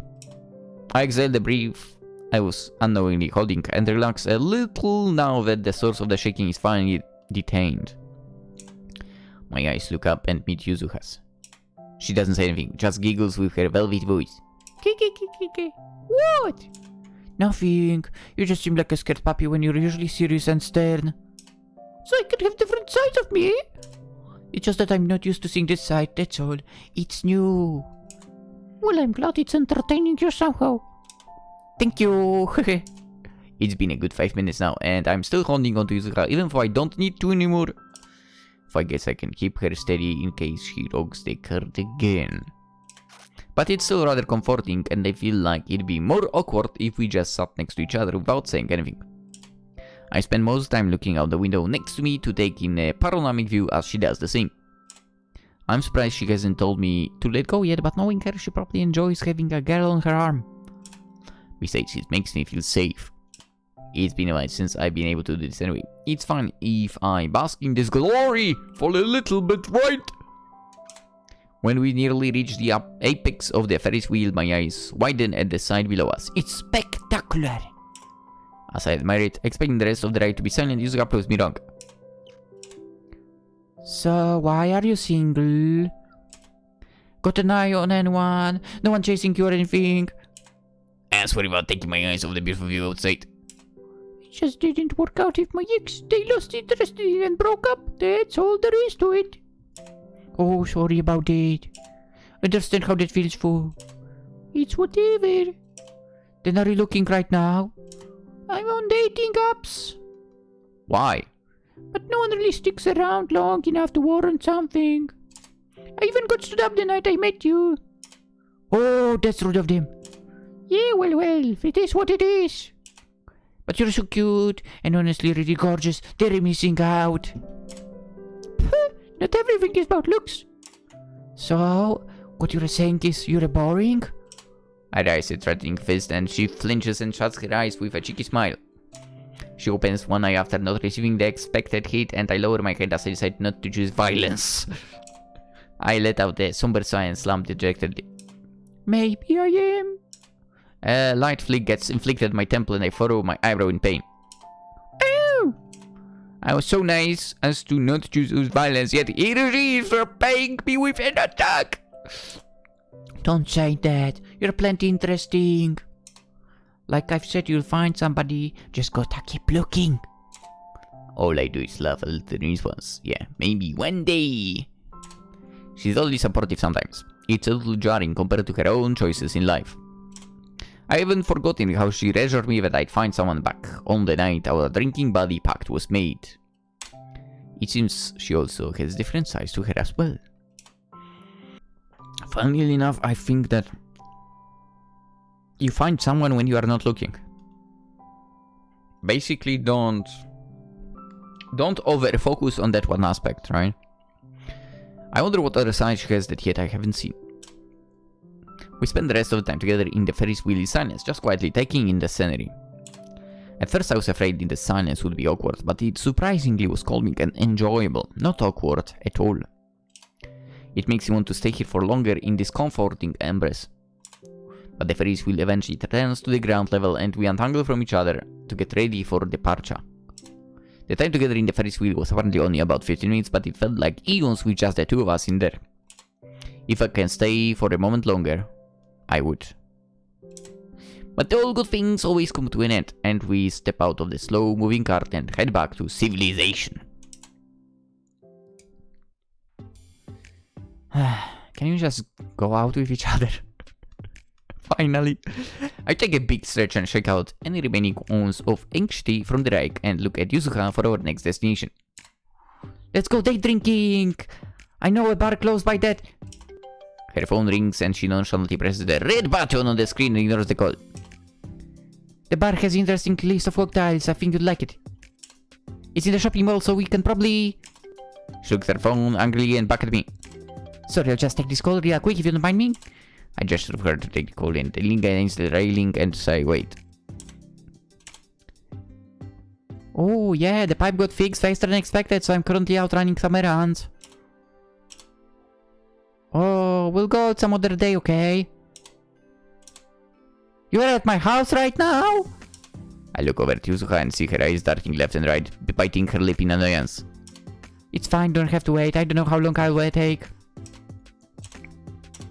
Okay. See you soon. Yuzuka hangs up and looks at me with apologetic eyes, looking like she's trying to figure out something to say. From what I heard while eavesdropping, it's safe to assume that she's leaving me. It's okay, you can go tend your needy girlfriend. Not girlfriend. Are you sure for... It doesn't sound like you have a choice. She puts her phone back in her pocket and walks up to me with a serious face, catching me off guard. If you just say the word, I'll stay. Say the word. Say the word. Her sudden shift in tone makes it hard to maintain eye contact, and my eyes look to the side of for solace. It's tempting. Say it. Too tempting! Too tempting to keep you around myself for the rest of the day! But I shouldn't. Even though myself don't know why I shouldn't. The internal battle going on inside me is making me all confused. Come on, fine. Say it. Say it. To stop the internal conflict, my selfless self steps up and ends it. Say it. Resume eye contact with her and gulp from the nervousness, but I eventually give her an answer. It's fine, honestly. Damn it. Go. No! She didn't want you to say that line. Come on, for heaven's sake! She looks at me for a moment without a word and then slowly nods her head, understanding my command. She clearly wanted you to say to stay with her, with you. Come on! All right. Her tall figure backs up and the stiff atmosphere relaxes a bit, although I still feel a little bit of tension left over that I hope will soon disappear. Come on, I walk you to the station. We can keep that poor girl waiting at your place. Right. Yes, we can. The walk to the station is short and silent, only filled with voices of the tourists surrounding us. Why does it feel like I chose the wrong answer? Because you did. Is it too late to take it back? No! Is it too late for me to indulge in my selfish side? No! Do it! I beg of you! You gonna stick around here a little more? Hey, mate, I'm here anyway, right? Okay then, get home safe. Hey, thanks. She goes through the gates and heads up to the escalator to her platform. I suddenly regret my choice, and I turn to look at the escalator she was on just a moment ago, but her figure is long gone. I could chase after her. Tell her to stay. But I turned back to head out the station and decide to spend the rest of the day by myself.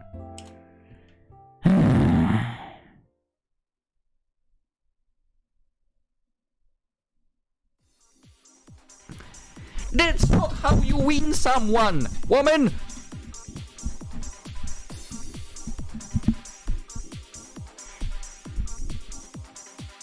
Happy birthday! Whoa! Like clockwork, everyone takes their shots and continues on partying the night away.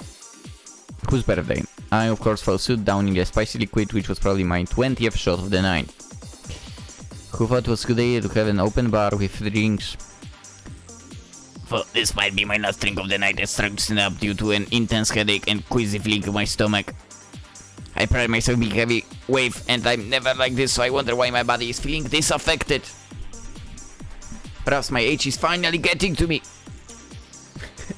You are 25, girl. Come on. My head is beginning to spin and I lean against the wall in the back corner somewhere to get away from the crowd of people. Oh, I do not feel good. I'm definitely not drunk, but I feel incredibly nauseous for some reason or other. I mean, it's time to take my leave. I quickly flag down the birthday girl and bid my farewells. But the nice Lynx. I'm sorry, but I really have to go. Okay, we'll get home safe. The birthday girl gives me a hug and I bust out of the club into the crisp night air. Once I step out, the cold temperature blasts my face, which feels kind of refreshing after being in a hot and stuffy room filled with hundreds of people for the past 3 hours. There is also that definitely influenced. I feel better for a split second, but the queasy feeling in my stomach and intense headache is persistent. I stand myself against the wall as I walk away from the club and call for a taxi. I need to go home ASAP, or I might just pass out on the street. Even after all those drinks, I'm only tipsy at most, but the excruciating feeling I have now is completely different matter. I guess it has been a while since I went this ham on drinks. How can you say no to free alcohol? Normally. As soon as the taxi comes, I hop right in and pray to God that the car ride doesn't make me feel any worse than I do right now. Dude, throwing up in a car. Ugh. Luckily the ride was smooth and I arrived home in about 25 minutes, and I thank God I live relatively close by.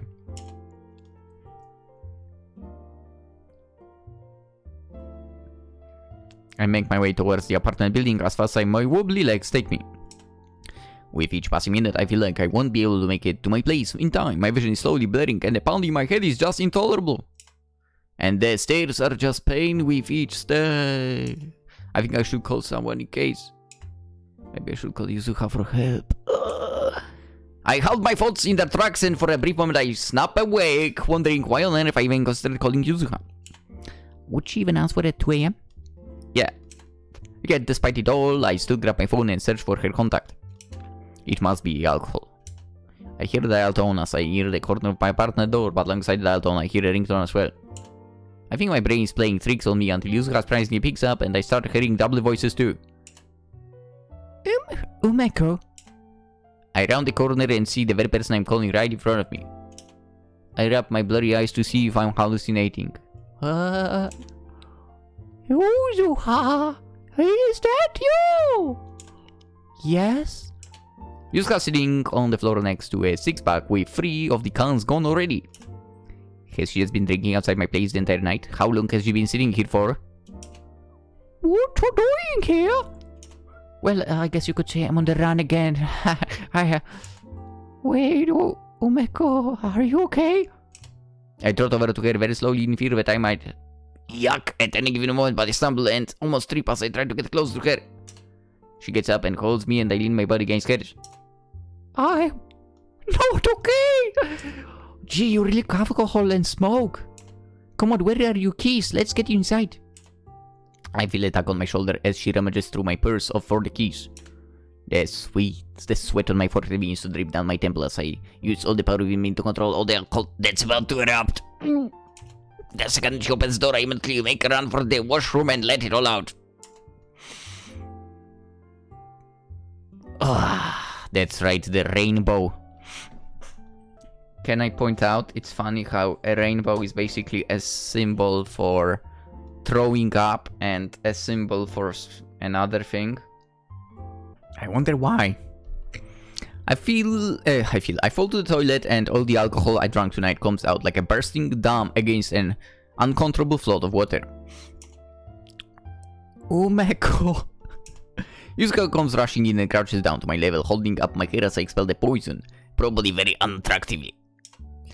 Shoo, just how much did you drink? I'm unfortunately too preoccupied to answer, but I can't remember how much I drank anymore in a way. After a few long minutes, I eventually stop puking and manage to form some words, albeit in a low and hoarse voice. I'm sorry you had to see me like this. That's the last thing I care about right now.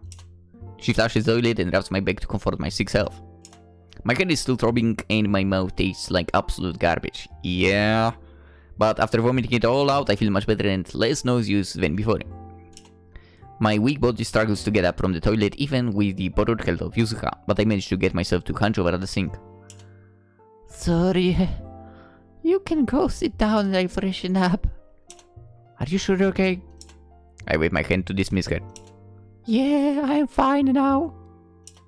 She stands still for a few moments looking at me skeptically but slowly backs up and heads out of the washroom. Then I'll be waiting outside. She closes the door and leaves me alone, and I look at the mess that is me in the mirror. My hair is disheveled, skin looking pale, just a hot mess in general. A replay of the past 10 minutes flashed through my now somewhat clear mind, and I bite my lip in anguish, remembering that Yuzuha had to witness all of that. That was so embarrassing. I contemplate on staying here entire night so I don't have to face Yuzuha, but she might get worried. So instead I proceed to rinse and brush my teeth to get rid of the horrid taste and try to salvage my image a little. The pound in my head is still prevalent, but I've at least regained enough strength to ignore most of it. I check myself in the mirror one last time before heading out to properly greet Yuzuha. When I step through the door, I spot her sitting on the floor at the side of my bed, browsing on her phone. Her head perks up and she puts away her phone once she notices me trudging my way towards her. I thought I could walk straighter, but my legs tell me other way, so I end up joining her on the floor where her thighs are looking very comfortable. Let me just... How are you feeling? Boop! Let's go. Oh, and we see that plush she was talking about. Nice. My autopiloting foggy mind goes straight to her legs and uses her thigh as a pillow. I can feel her stiffen from my sudden wave, but she relaxes and brushes the hair out of my face, stroking my head like a pet. Her strokes are comforting, and I feel like I can fall asleep to her caresses along with her soft thigh pillow. The temporary pillow is warm and squishy, and once again, her trademark perfume scent surrounds me and encompasses me in the intoxication. How are you feeling? Her voice is soft and gentle, as if she'd fear that I'd crumble if she spoke any louder. I'm better, but could be even better. Just how much did you drink, you alcoholic? Look at the pot calling the kettle back. I don't remember. I was at the birthday party club and there was an open bar, so... Oh boy, I can already guess the rest. Hey, free drinks, am I right? And you just can't help but fall into the drinking atmosphere with everyone partying so hard. You idiot. I chuckle a bit at her remark.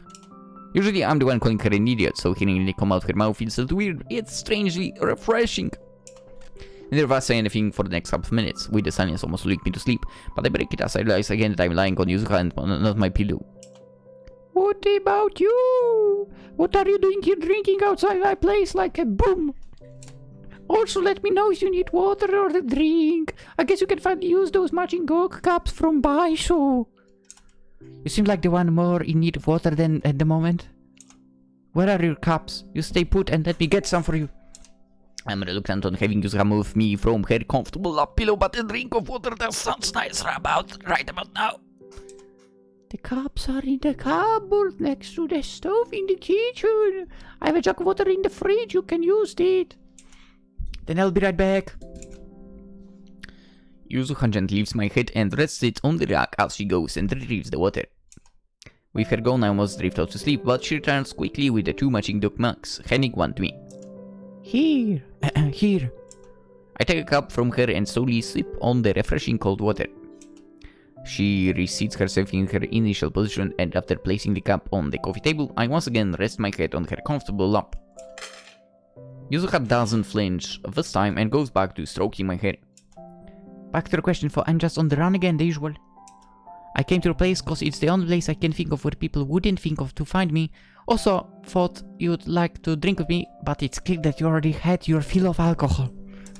I turn my head around to raise her mocha eyes, meeting my own honey-colored dark ones. Did you say drink? I mean, I threw up on the alcohol earlier. I can go for round 2! Somehow I felt like she would say that. Yuzuka looks down at me with a bewildered expression before letting out a laugh.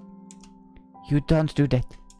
She flicks my forehead in protest of my irresponsible life decisions, and I wince with a whimper. I give her a look with furrowed brows and a frown, disapproving of her inflicting pain on a sick patient. I rub the wounded area on my forehead to soothe the sting and go back to the topic at hand. Why do I feel like you're always on the run? Because they're clingy and stubborn. Especially this one. She's on the level. I didn't think she'd turn out like this, to be honest. Oh, she sounds like a final boss or something. Yeah, you can see it that way. Can't you just ghost her and cut her out? I'm not cold-hearted like that. I'd like to at least let them down gently. Ooh, I didn't expect you to be such a softie. I did tell you I was a softie, didn't I? And you didn't believe me, remember?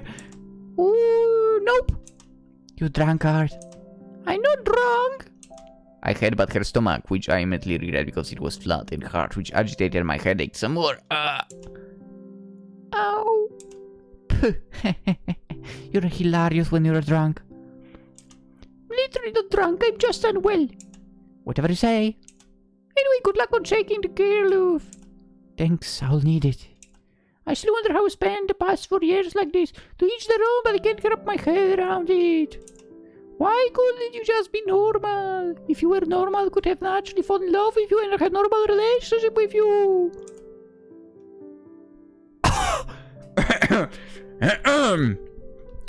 Whoops, she's drunk.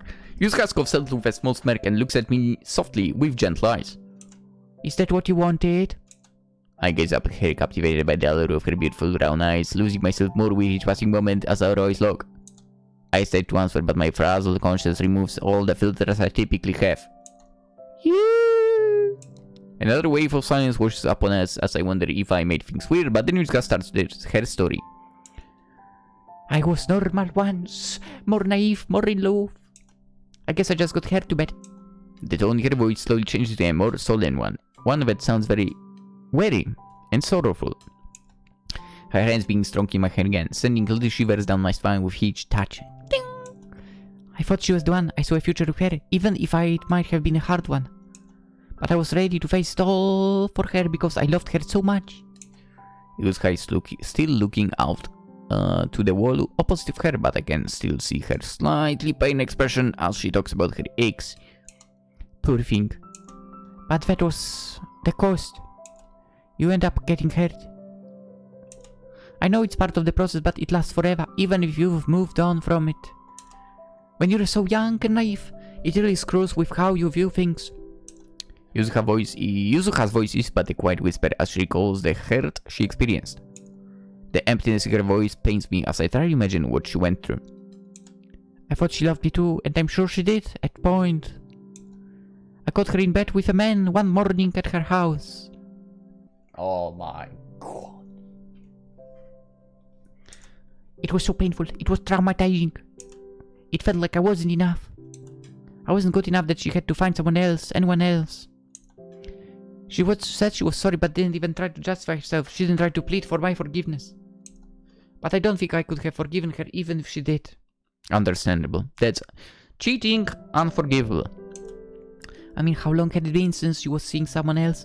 How long had it been since I wasn't enough? What did I do? What did I not do enough? I couldn't handle it, and that's why I'm the way I am. Now. Because this way I don't get hurt. Casual flings on, no need to be attached. Always something new, something different. Ooh, but in the end they're only temporary. She's totally going to... She's wasted, but it's fine. Precisely. Have you ever thought that maybe you could spend your whole life with one of them? Yeah, that maybe if I'd fall in love with one and end my days of playing around. But I don't know what I'd do. She looks down at me with a serious and lost expression and temporarily stops stroking my hair.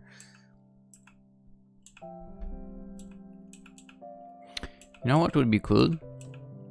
I don't know if it's doable in Ren'Py or not. If you could, program the game so you could have like the text box right now in an area that would not hide our technically main character, the protagonist. If it could be like on the right side higher, or maybe on the left side still higher, for it would hide the plushie, but still. Anyway, just thinking out loudly. I'm afraid. Ooh. I don't know if I'm ready to get hurt again. That is fair enough, yeah. Yuzuha usually looks like she can do anything, can pull off anything, knows everything. But the hair I'm seeing right now looks like a lost child, meandering through the darkness, directionless. It's been about 6 years now, so I'm sure I can handle it better if I do end up getting hurt again, but still. I'd prefer not to get hurt at all because it feels like shite. Yeah. Her empty looking eyes stare at me soullessly, clearly still replying the pain in her head. I go to reach for her arm and stroke it to comfort her. I'm sorry to hear what you've been through. It's okay, I'm okay now, just cautious. Very cautious. She takes a deep breath and breaks eye contact, shaking her head slightly to get herself out of the spiral. Her fingers resume running through my hair tenderly. The patting soon sends me off into the days, tempting to lull me into slumber and causing my words to slur and mumble. I hope one day you will find someone that will love you wholeheartedly. Someone you can spend the rest of your days with. Or I guess you can just continue going around, it works too, I don't know. Or who knows? Maybe you might decide to stay single forever and that's too fine too. You're valid. But if you find someone, be sure to invite me to your wedding. I can be your flower girl. And then...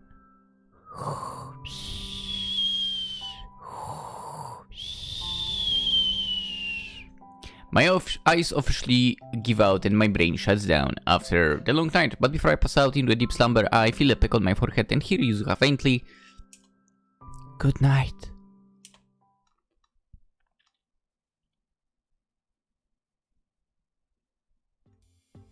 The morning light blinds me through the windows and stirs me from my much-needed slumber.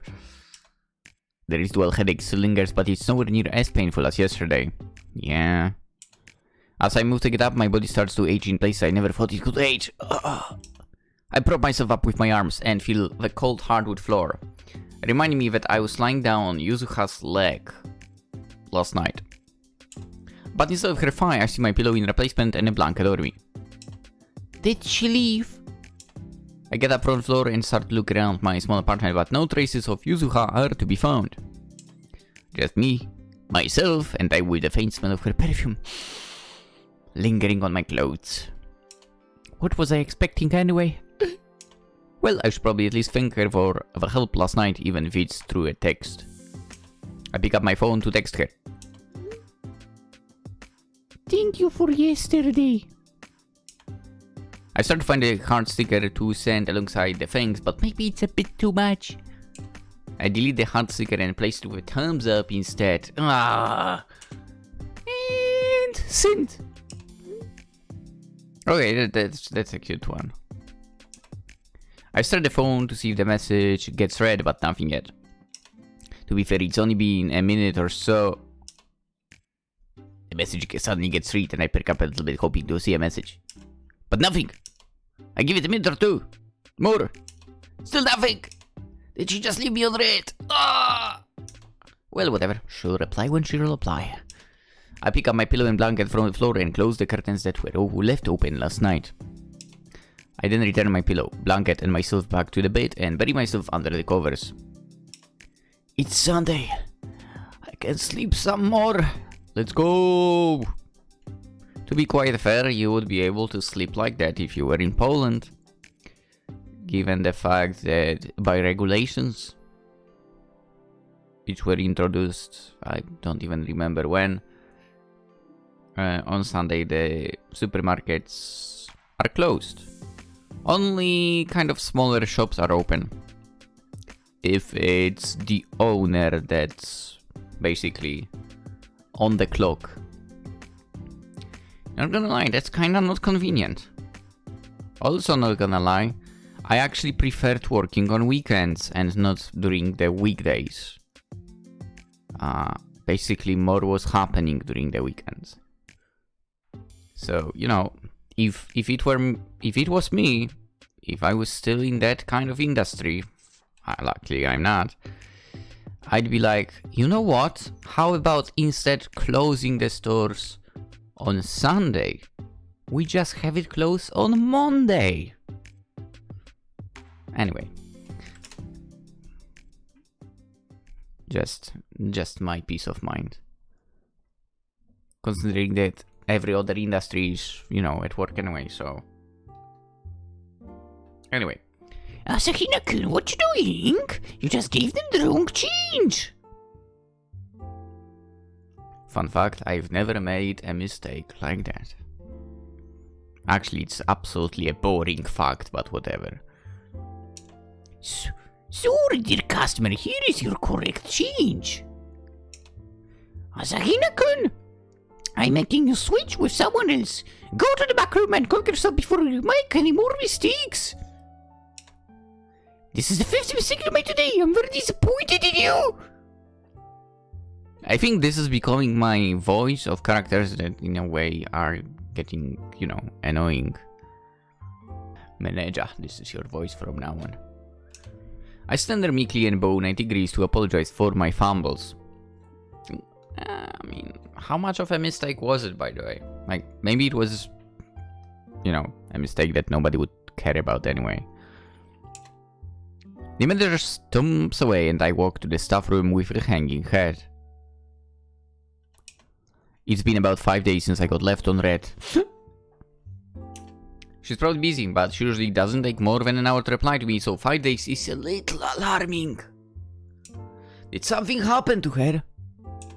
Did I do or say something wrong? I tried to check on her at the workplace, but she hasn't been at work the past few days either. Oh no. I'm worried for her.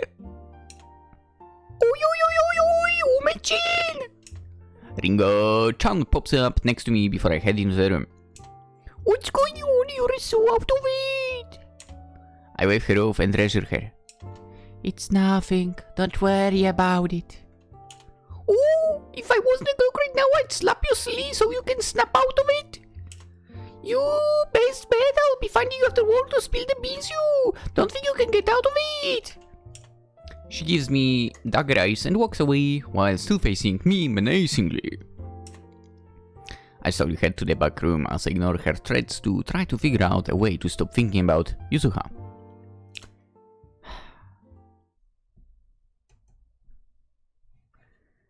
Quite a problem. Once my shift ends, I quickly leave before Rinko-chan can catch me for interrogation. My feet automatically take me to the perfume shop without a second thought. But Yuzuha still isn't there, as evident with the lack of customers that are usually here to ogle at her. My heart sinks and I worry some more. Just what are you doing, Yuzuha? I sigh and give up. This probably isn't good for my heart. I mean, maybe you could like ask the manager of the store. Wink, wink, wink. I bet she would like, you know, the manager of that store would be like, oh, you are the one that walked out with her or something. Maybe not. I don't know. But the fact that you know the name, that already like gives the vibes. Alright, I mean, I can tell, maybe, if she knows. Anyway, maybe I'll make a detour to go to the convenience store, buy my plates, and buy some drinks. Oh boy. Or that might be a bad idea because alcohol would just remind me of her. Ugh. Why am I letting Yuzuha ruin alcohol for me? I'm going to buy some drinks. So you will.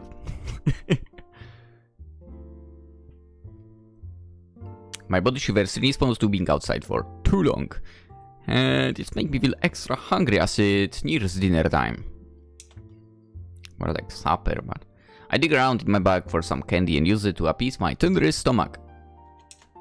Brrr. I should quickly make my way home after buying my beer. Maybe some food too. As the convenience store nears my line of sight, I spot a tall familiar figure that I haven't been seen in a while standing in front of my destination. Head back to me. It's Yuzuha, right?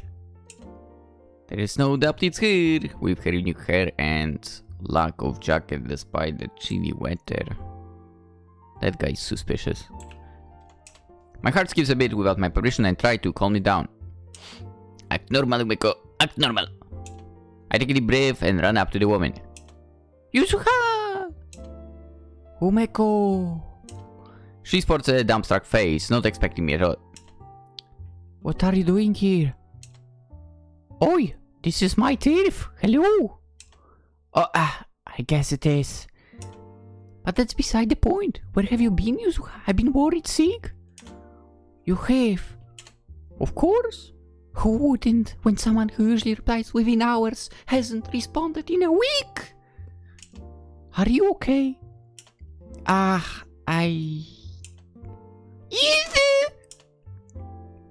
Oh. Alright, she's kinda cute. Fuck. My bombardment of questions gets cut short when a girl dressed in expensive clothing prances up to us and links arms with Yuzuha. Suzuka had just been too busy with a girl this entire time. Is that it? The girl that stuck to Suzuka like glue is very cute and girly, carrying an expensive designer bag to match her expensive outfit. Probably someone well off. Our eyes meet and she looks me up and down with a grim face, different from the one she greeted Yuzuha with. Yuzu? What's this? She deserves this voice.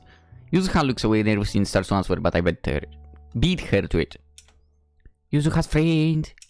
Oh, friend who? Are you sure not one of her other girls, huh? Oh, well, you know what if I am?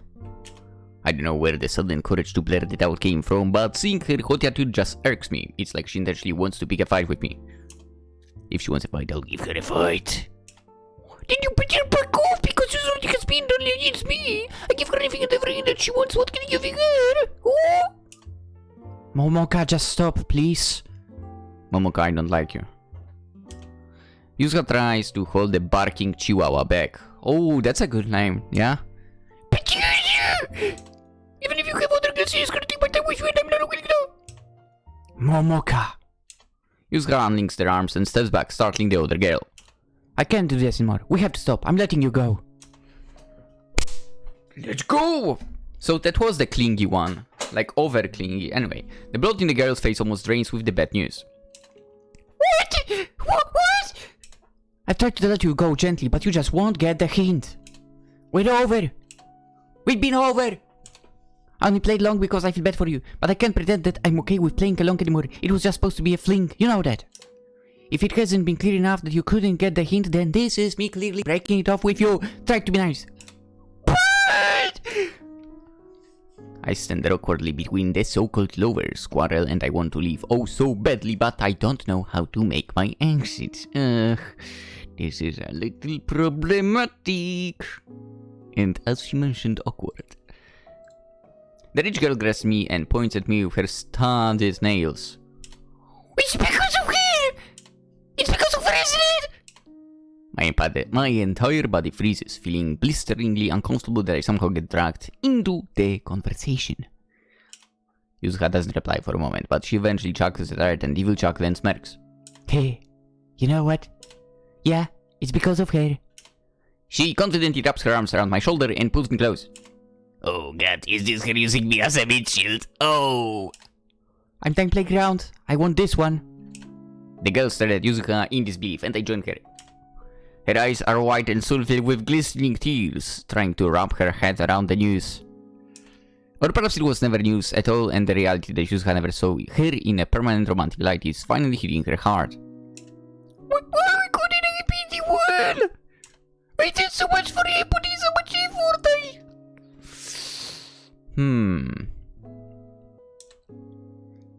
I shrug Yuzuha's arm off and I try to talk some sense to a heartbroken maiden. Because she doesn't believe in the one. She's actually messed up and you should leave while you can. She doesn't love you, she's at playground. She never loved all the girls she fooled around with. Don't tell you never know that. You never knew that. Heck, she probably doesn't even love me. Which is true, as she's probably just using me as her meat shield. She's right. Just then Yuzuha unexpectedly steps in front of me and takes over my scolding, taking on her rightful responsibility. You pretending that it's all okay is just going to hurt yourself more. You already hurt yourself by falling for her even when it was stated explicitly that you'd be just a fling. Okay, we know Yuzuha was open about it. It feels like she needs to, like, immediately write some contract or whatever. Like, we will not be an actual thing.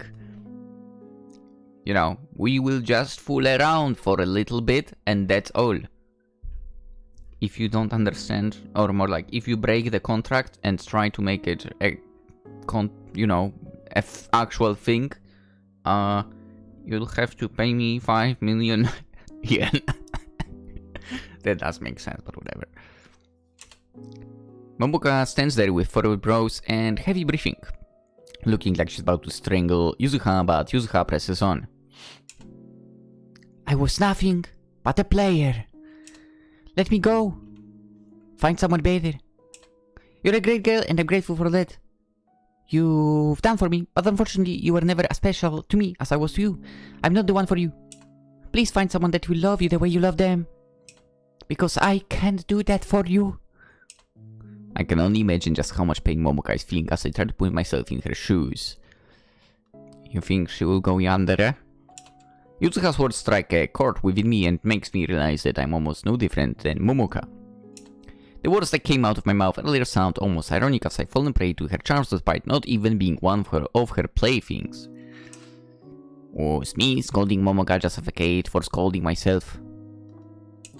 Seeing Yuzuha's backside suddenly makes it feel like she's further away from me than it seems.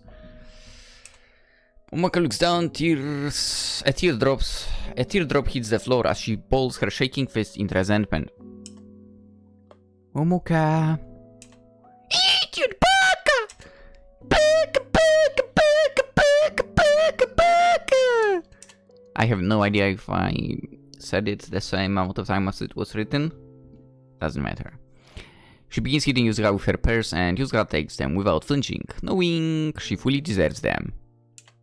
Each hit lands with a tooth, filled with anger, frustration, sadness. But sounds like with no power at all. I tried to get between them to coax the girl to stop, but there was a mistake and I also got hit in the face in the process. For it's more my fault than I was in the line of fire. Oh. He. Umeko. The girl finally stops and stares quickly in terror, but she shows no remorse whatsoever and pushes past us as she runs off in tears. Sad? Yes. I mean, for the girl we know as Momoka. But she knew, so that's the problem. If you're a clingy, you basically should not go after someone who states off the bat they are not looking for like a permanent relationship. Anyhow, I rub the spot where I got hit and Yuzuha grabs my face to check on me. Tick, tick, tick, tick. Oh, are you okay? I'm fine. Are you? You took a lot of hits. They were nothing. You on the other hand just got hit in the face. She caresses the injured area with a stern and concerned face. I think there's a little scratch. I move my head away from her and reassure her again that I'm not dying just yet. I'm fine, honestly. She pays no attention to my insistence and keeps on grilling me about the minor damage. Also, can we point out a little line that she said? Was she serious about it or not? I'll go get you a band-aid. She turns and stomps to the convenience store, but I latch onto her before she gets any further. Chotomate. Stop. You don't need to get me a band-aid. I have band-aids at home. Yuzuha stops and it's like a light bulb lit up above her head. Oh, that's right. Your place is nearby, right? Let's go, come on. She takes the lead even though it's my place and I follow quietly like a child. Oh. I lock the door and bask in the warmth welcome me compared to the temperature outside. It's starting to get chillier and chillier nowadays. Just how does Yuzuha do without a jacket? I check my face in the mirror at the entrance and see a small red mark on my face from where the purse hit me. Oh, it was purse. Ooh. Yuzuha, I'm fine. I'm not even bleeding. Relax. Let me see. Her hands reach for my face and re-examine the injury now that we're in a brighter setting. Might want to put some eyes there for. She sighs and lets go, then plops herself on the edge of my bed. You still should have just let her hit me. You didn't have to intervene. We'd be there all night if I didn't. I also felt like I couldn't have just stood there watching you get hit. Oh, I deserved it. You're being too nice to a fault again. Oh, you know me. Her head tilts down and she hangs her head staring at the rug. You could have just stayed put. And now you're hurt because of me. It's just like you said, I'm so freaked up that I end up hurting all those around me. I'm okay. This is nothing. Really. Still, it shouldn't have happened. It was my fault for jumping in, goddammit! Blame me for getting myself hurt, so stop blaming yourself! Why did you even help me anyway? Your niceness is gonna get you in trouble one day. Ugh, she's making me so angry. I'm gonna punch her. That's what she's thinking. I'm not thinking that. I stormed toward her in a fit of fury, frustrated with her being down in the dumps. Why am I so suddenly so brave today? Because I like you, goddammit! The room falls quiet, except for this undripping fosse, creating a slow, metronome-like rate, creating the only thing I can concentrate on to calm my nerves. Her head shoots up and stares at me wide-eyed. My face burls up from the nervousness and I can feel the clamminess raising up. I take a big anxious gulp. Waiting for one of us to say something, except I can't muster anything up. It's like there is something stuck in my throat. Yuzuha's eyes look away, appearing to be processing the fresh information with a shocked expression. I can't take the silence anymore. I know I wasn't supposed to fall in love with you, and I honestly don't know when it started. I know nothing good is going to come out of me liking you. Heck, you're probably going to leave like you did with all the other girls once they develop deeper feelings. But it is what it is, and I can't help it. But I don't want you to leave. I enjoy talking to you, I enjoy exchanging beer, big pictures every now and then. But who knows, maybe bears also are there. Hey. Her facial expression does a 180 and her classic pompous smirk replaces her shocked face. Yuzuha's sudden smirk throws me off guard and I wonder what's so funny. The bet. Why can't I ever predict her next moves?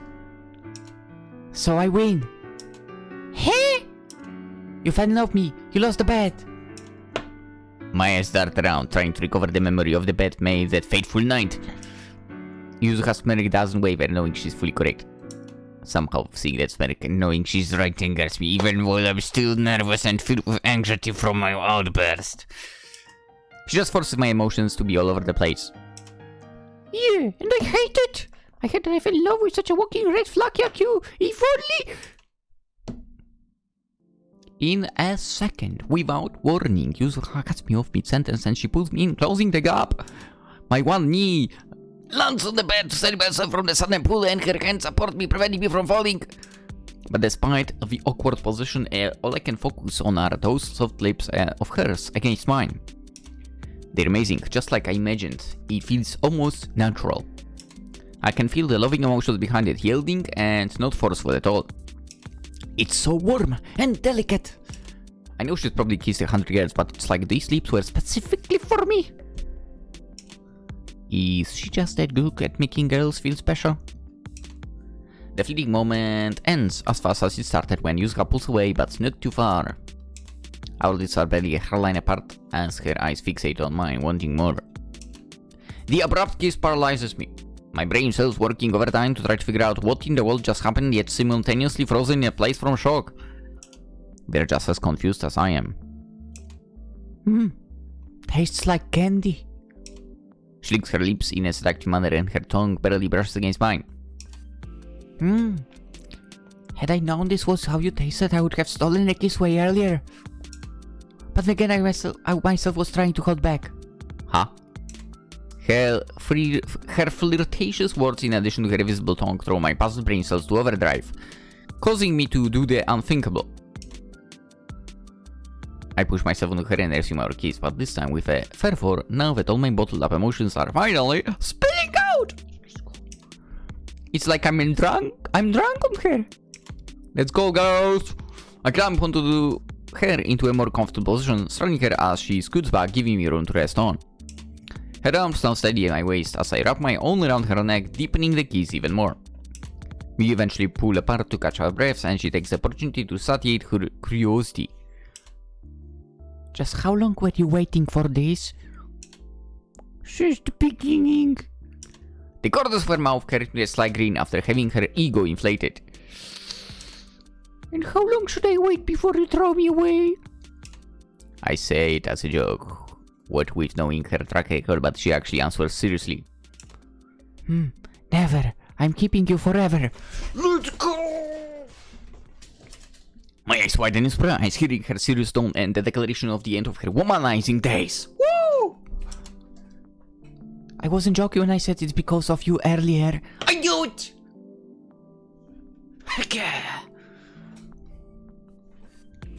It's been a while since I felt this happy about some relationship in a game, I think. I want you, and only you. You go, girls! I can't believe my ears, thinking they are playing tricks on me. Yuzuha, settling down. Let alone for me? You don't know what you're getting into, right? I do. I can be certain I'm the one for you. You might not be the one, but I'm going to get hurt for you. Who knows, maybe you are the one. If this was the first night I met her, I would have cynically dismissed her sweet nothings, especially when I know she doesn't believe in the one. But hearing it now gives me butterflies in my stomach that I can't contain, even if what she's saying are still just sugar-coated words. And if I end up not being the one? Her sparkling eyes don't waver as they look deep into my gold ones. Then I don't ever want to find the one. Whoa. Yuzuha locks lips with me once again, with a light peck that slowly deepens to a passionate kiss that I can't help but reciprocate. In one swift motion she pulls me close and reverses our positions, tossing me onto bed and trapping me under her. Girls, YouTube. The tension between us rises more than ever, and her hands start to venture to dangerous territories. Girls, YouTube. However, the sparks flying come to a sizzle as my stomach lets out a huge neglected gamble from the lack of sustenance. Now I was so loud to myself that I don't know if there was a sound. There was. The kiss breaks and we both look down my stomach, my face burning due to embarrassment. Stomach, why like this at such a crucial time? The mood is ruined. I mentally slap my head a billion times and hug my face before I combust from the heat rushing to my head. Can I order food first? Yuzuha looks at me and blinks, then bursts into a boisterous laughter.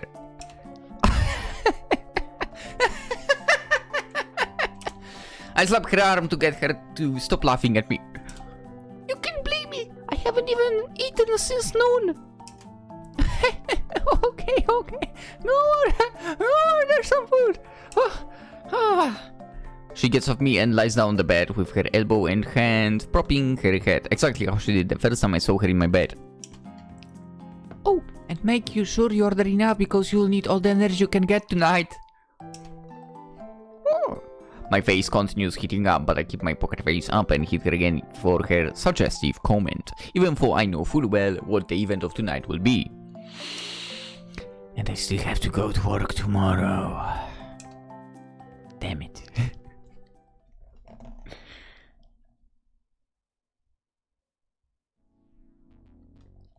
A month later! Look at those two fancy girls. The taxi doors close and we hand the address to my place over to the driver. The engine starts to rev once it starts a trip. We take advantage of our hands being out of sight from the driver and start playing around by interlocking them together, secretly flirting in the open. Meanwhile, the driver is like, I can see everything, whatever. Just leave them be, focus on the road. Sure, we hold hands in public, but doing it in secret feels a little more exciting. Whoa, that restaurant was so good. Not to mention the champagne. Oh my god, it's not often I get to drink fancy and good champagne. We should go there once a week. Glad you liked it, but going there once a week will burn a hole through our wallets. I said I'd take you to a fancy dinner, but I didn't mean to extend that over to once a week. Okay then, once every 2 weeks. Once a year. 4 times a year. Once every 3 years. I know she's just joking, but I'll still give her a squint of disapproval. Yusuha changes the subject to get rid of my dog eyes. Alright, I have something for you, but I'll give it to you when we get home. Oh? You should have given it to me at the restaurant. Could have been more romantic. Yeah, I was going to, but decided it might be better to give it to you at home. What is it? I'm not telling you, it would ruin the surprise. I give her a suspicious look, turning the in my head to try to figure out what the gift could be. You'll see. What it is? At least give me a hint. No, patience is a virtue, Mom. I give her a big pout in protest, but it has no effect on her. So for the rest of the ride, I sit in anticipation with my mind filled with all the possibilities of this gift. Just what could it be? Huh. I mean, it's only been a month apparently, so I don't think it would go that fast. And immediately once we step inside, I turn to her and ask for the surprise. We're still at the entrance, Mom. I grab her hand and hold her to the bed, sitting both of us down. Now can I get the surprise? I have no clue whatsoever as to what this surprise could be. A necklace? A ring? Nothing at all. I anxiously and intently stare at her, waiting for her to show me the gift. Yusuha laughs and pulls out a small, nicely wrapped box out of her bag. It's a beige box wrapped with a black ribbon, waiting for me to unravel it. I look at her with a confused look. I still have no idea what it could be.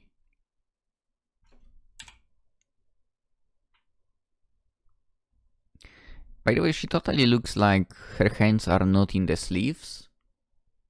Right? Am I the only one? No. Anyway. She points her chin to the box, signaling me to open it, and I impatiently unbox it like a child on their birthday. When I take the lid off, I see a familiar small rectangular glass bottle with a black lid. Oh, the perfume! Gotcha! On it is a simple label on it, with a foreign language on it. I carefully take it out, recalling that it was the same bottle Yusuha recommended during my first visit to her store with Ringo-chan. Wait, isn't this? Yes, it is. My eyes widen as round as the moon in shock, remembering the price of it. Wasn't this like 20,000 yen? Shh! Don't worry about the price. Also, I have a discount, come on. Yusuha! She smoothly changes the topic as she timidly takes the expensive bottle out of my hand and takes the black lid off. Want to give it a try? I'll spray it behind your ear. She tucks my hair back and sprays some of the expensive scented water on me, and I instantly smell the rosy and citrusy fragrance traveling through the air, surrounding both us in it. It smells exactly as I remembered, as it was the one that caught my attention most. She sets the fragile bottle and it's boxed down my bedside table as I take in the scent some more. I was never much of a perfume person, but I wouldn't mind wearing this from time to time. It would be great for going out with Yusuha. I'm similar. I'm caught off guard when Yusuha moves in closer, wrapping her arms around my waist and nuzzling her face into my neck without warning. Her lips then launch some light pecks, straining down to my collarbone. Girls, YouTube. Reminder. Yusuha? Smells nice. She pulls me down to the bed with her face still buried in my neck, accompanied with two adventurous hands creeping under my shirt and up to my stomach. Girls, YouTube! Have I told you how gorgeous you look with that fit on tonight? But to be honest, I think you'd look even better with those clothes on the floor. Yusuha! YouTube! Come on, girl! The sudden touch caused me to flinch and shiver before gradually melting all my common sense away. You planned this all along, didn't you? Of course not. I just saw an opportunity and took it. Liar! And we fade away.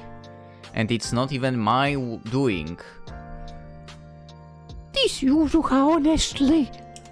To think that I actually fall in love with this troublesome player. How this Casanova wormed her way into my heart, I don't know. And how I managed to cuff her, but I also don't know. What I do know is that all this could be very well a mistake and a risk. But my heart is telling me that it won't be. I mean... yeah.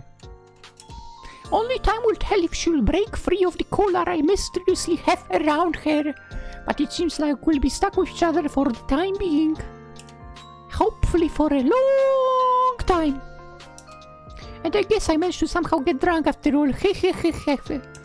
Drunk of a dangerous drink called love. I mean...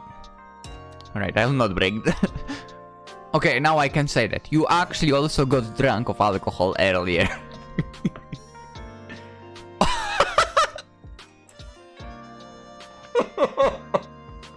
Okay, that's so good. Thanks for playing. Thank you for playing. Click again to show the afterword. I will click your mouse's wheel for or H to hide the dialog box. I know how Ren'Py works. Left click again for the box to reappear. Or click the H button again as well. Alright. Click your mouse wheel to hide, I know. Afterwards. Alright, let's read this all. Because I'm a pain and I like... do I like reading? Maybe. Afterwards. Hello, thank you for playing till the very end. We hope you enjoyed this year's game. Yes, this year's game was definitely more of a slowish burn. No complaints. Not what I intended, but ended up being that way, which is fine. Yeah, I agree. And do please excuse us if it would be a little rusty. It's been 2 years since our last release, after all. Perhaps... then again, I played last year some of the games, so... I didn't feel that. I'm still pretty happy with where the story landed for... good. Quite happy with where the character designs landed. Oh, I can do that now. This I totally tried to hide the afterwards. Yeah, I agree. I tried to make them more memorable and fashionable, and I had a fun time designing them. I mean, with Yuzuha especially, makes sense with the more fashionable area. Once again, fun facts time!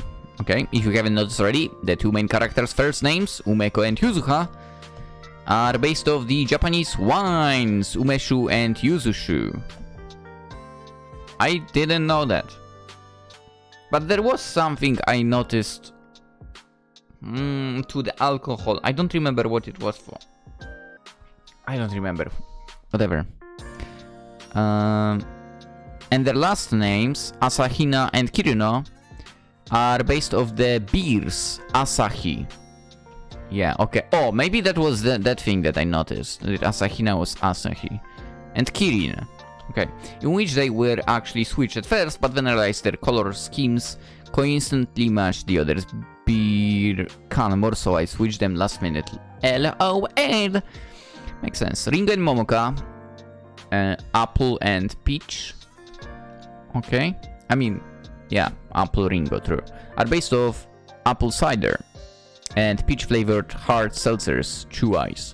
I drew some inspiration from Aristocats and the Vocaloid song "Oh, It's a Wonderful Cat Life" in regards to a more free-spirited character versus a more uptight one. Initially, I kind of wanted to have Yuzuha as MC, where she tries her best to get Umeko to fall in love with her.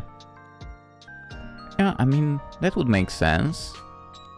But I feel like the perspective we were given is better, in a way. I don't know, feels like that. Maybe because we would see everything again from a perspective of someone who is a player. Yeah, kinda less comfortable for me at least.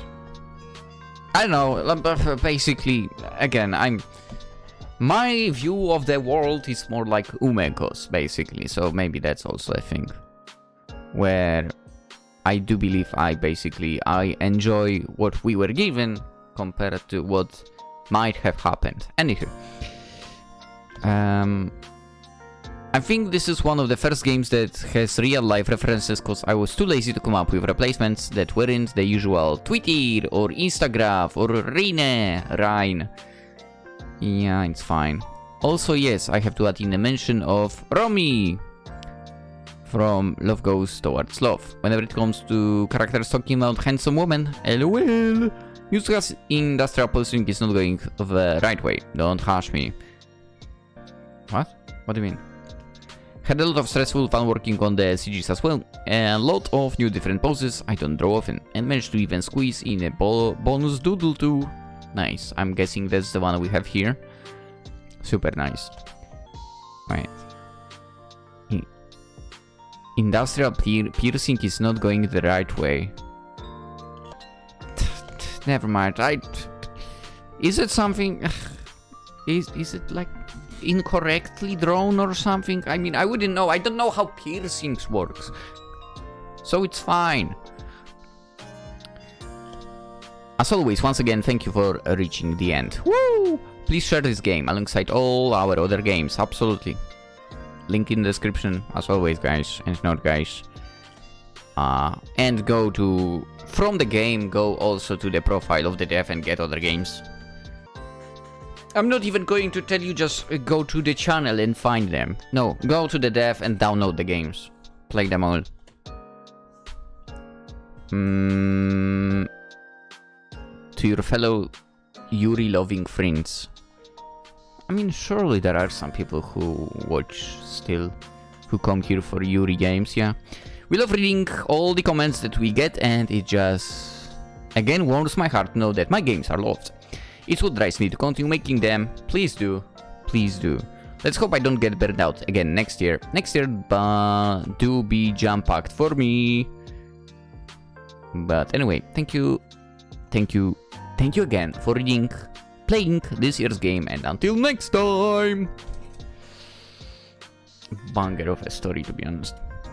Words from the CEO. Hello, Udon here, and I thank you again for playing through our visual kinetic novel. Capital letters. It's been a while, hasn't it? I released a game last year. Still a sore spot for me, to be honest. But we're back in business for this year. I had to use an extra month to work on this game, or else I really couldn't have finished this on time. And honestly, thank God for the deadline extension. I'm still trying to find that day job / visual novel, Capital letters. work balance. Can you even find that? I mean, I absolutely can't find that for kind of.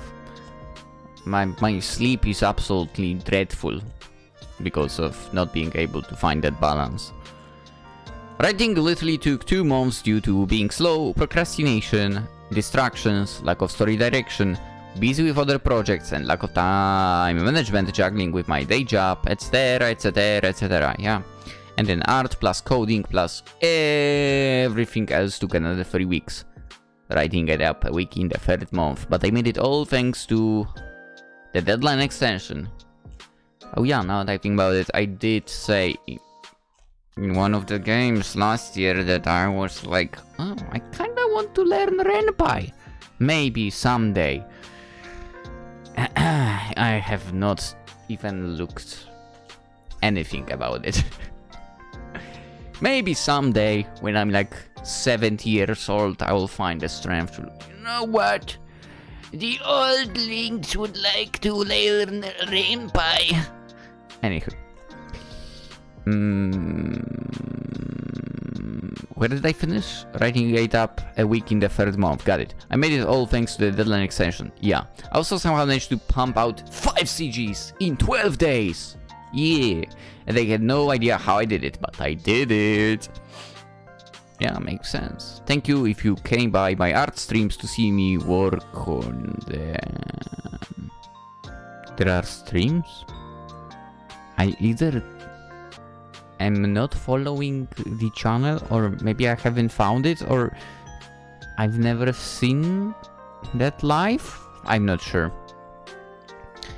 I will need to now check that out. I think this year's game is pretty rusty, because it's been technically a year since I've written and worked on a visual novel, capital letters, but hope you still liked it. Yes! I was worried if the story was okay or if there are any pacing issues or stuff. No! Which there definitely is.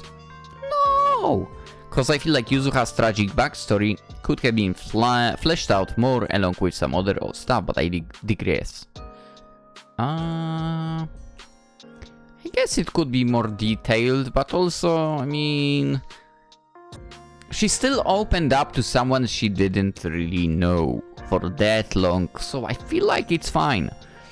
I guess I can only fit so much in 2-3 months worth of writing. I incorporated a lot of new things this time around too.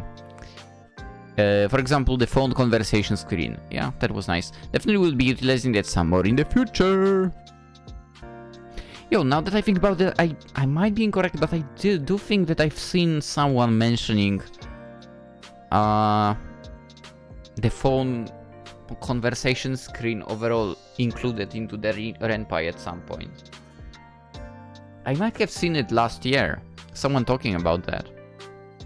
Wait, maybe that was exactly the CEO of Team ANPIM. But I think I've seen that. This time around was super busy, as there were a lot of other things going on aside from the VN, which caused a lot of stress, and I want to continue making Yuri visual novels. Come on, capital letters, capital letters. If you capitalize VN, capitalize the full name as well. But I sometimes wonder when I'll eventually have absolutely no time to make one. These take up about 2 months, now I find that I need 3 instead. And with a day job I get very little sleep. Cool. Welcome to my world. Cause I end up staying up super late trying to work on the VN, as that's the only time I have to work on it. Maybe it's time to write shorter stories, ha ha ha. But well, we'll see. I don't want to stop, to be honest, but only time will tell. But I will keep trying. I love creating stories, especially sappy, cheesy, fluffy Yuri. I love like cheesy stories, so... 4. I've been entertaining the idea of creating less fluffy, more angsty stories.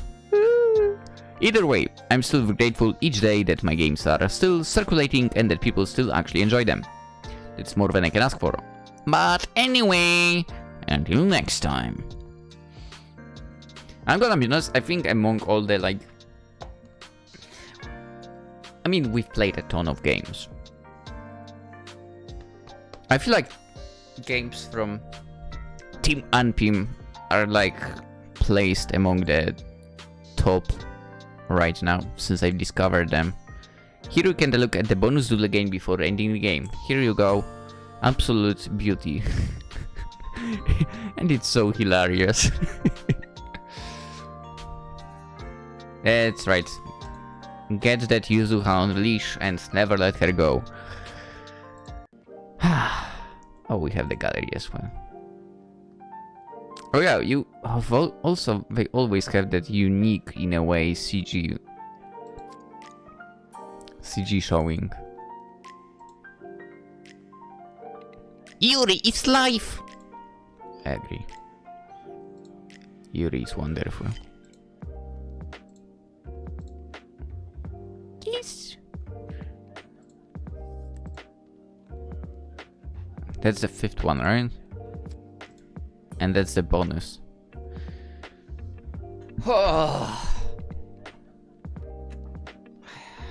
We are so packing this into one video. I don't care. Absolutely. Technically, yesterday I recorded like 3 hours 20 minutes. Today another 50 minutes.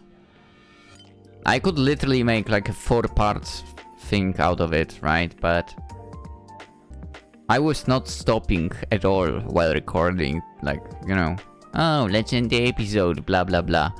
Yeah, so I don't feel like also like recording, let's end the episode, blah blah blah, and pushing it into somewhere. Yeah, that would be a pain. We are doing this into one video. What a banger of a game. Absolute banger. Loved it. What was exactly? There is no way I'd fall in love with a Womanizer, right? Well, she did fall. In the end, she did fall. I see quite a few people played it. Yeah, nice. Good to see that. Anywho, as I mentioned earlier, the game link in the description. You guys and not guys, go and leave a comment on each as well. I'm sure one day I'll leave one as well, like properly written. Given the fact that I'm on a long journey. A long journey of writing reviews for games. I say I'm dead, and I actually have not written one in like a month, I think. Problematic, yeah. But I'm trying to catch up with that. I'm trying. So basically I'm going on from my stupid YouTube. From the oldest game we played. I'm trying to write reviews, basically. It's tough. Especially if you don't remember certain games. But I'll somehow manage, maybe. One day I'll catch up with everything. So, you watching this, go and write some good words about this lovely game yourself. I'm saying lovely words, kind of, right here, right now. That was a lovely game, Tom. That was a lovely game. And yeah, as I mentioned, I see my kind of views more in our white-haired beauty and not in Yuzuha. Oh yeah, and you know, once you get there, also go to the Team ANPIM each and get other games yourself. How many games are there overall? 8 games total. 8 absolutely lovely games. 8 absolute Yuri bangers. Go and play them. Anywho, I think it's time to end the video. I think it's time to do exactly that. And maybe record some more today. I don't know what for. Alright. Hope you enjoyed this super lengthy video. There might be more coming. So subscribe for that. And if you enjoyed, like it. Much appreciated. But most importantly, really go to the devs itch.io page. Yes. That's the most important part. And yeah, I wish you all a wonderful day. Have a good one. I'm out. Bye bye.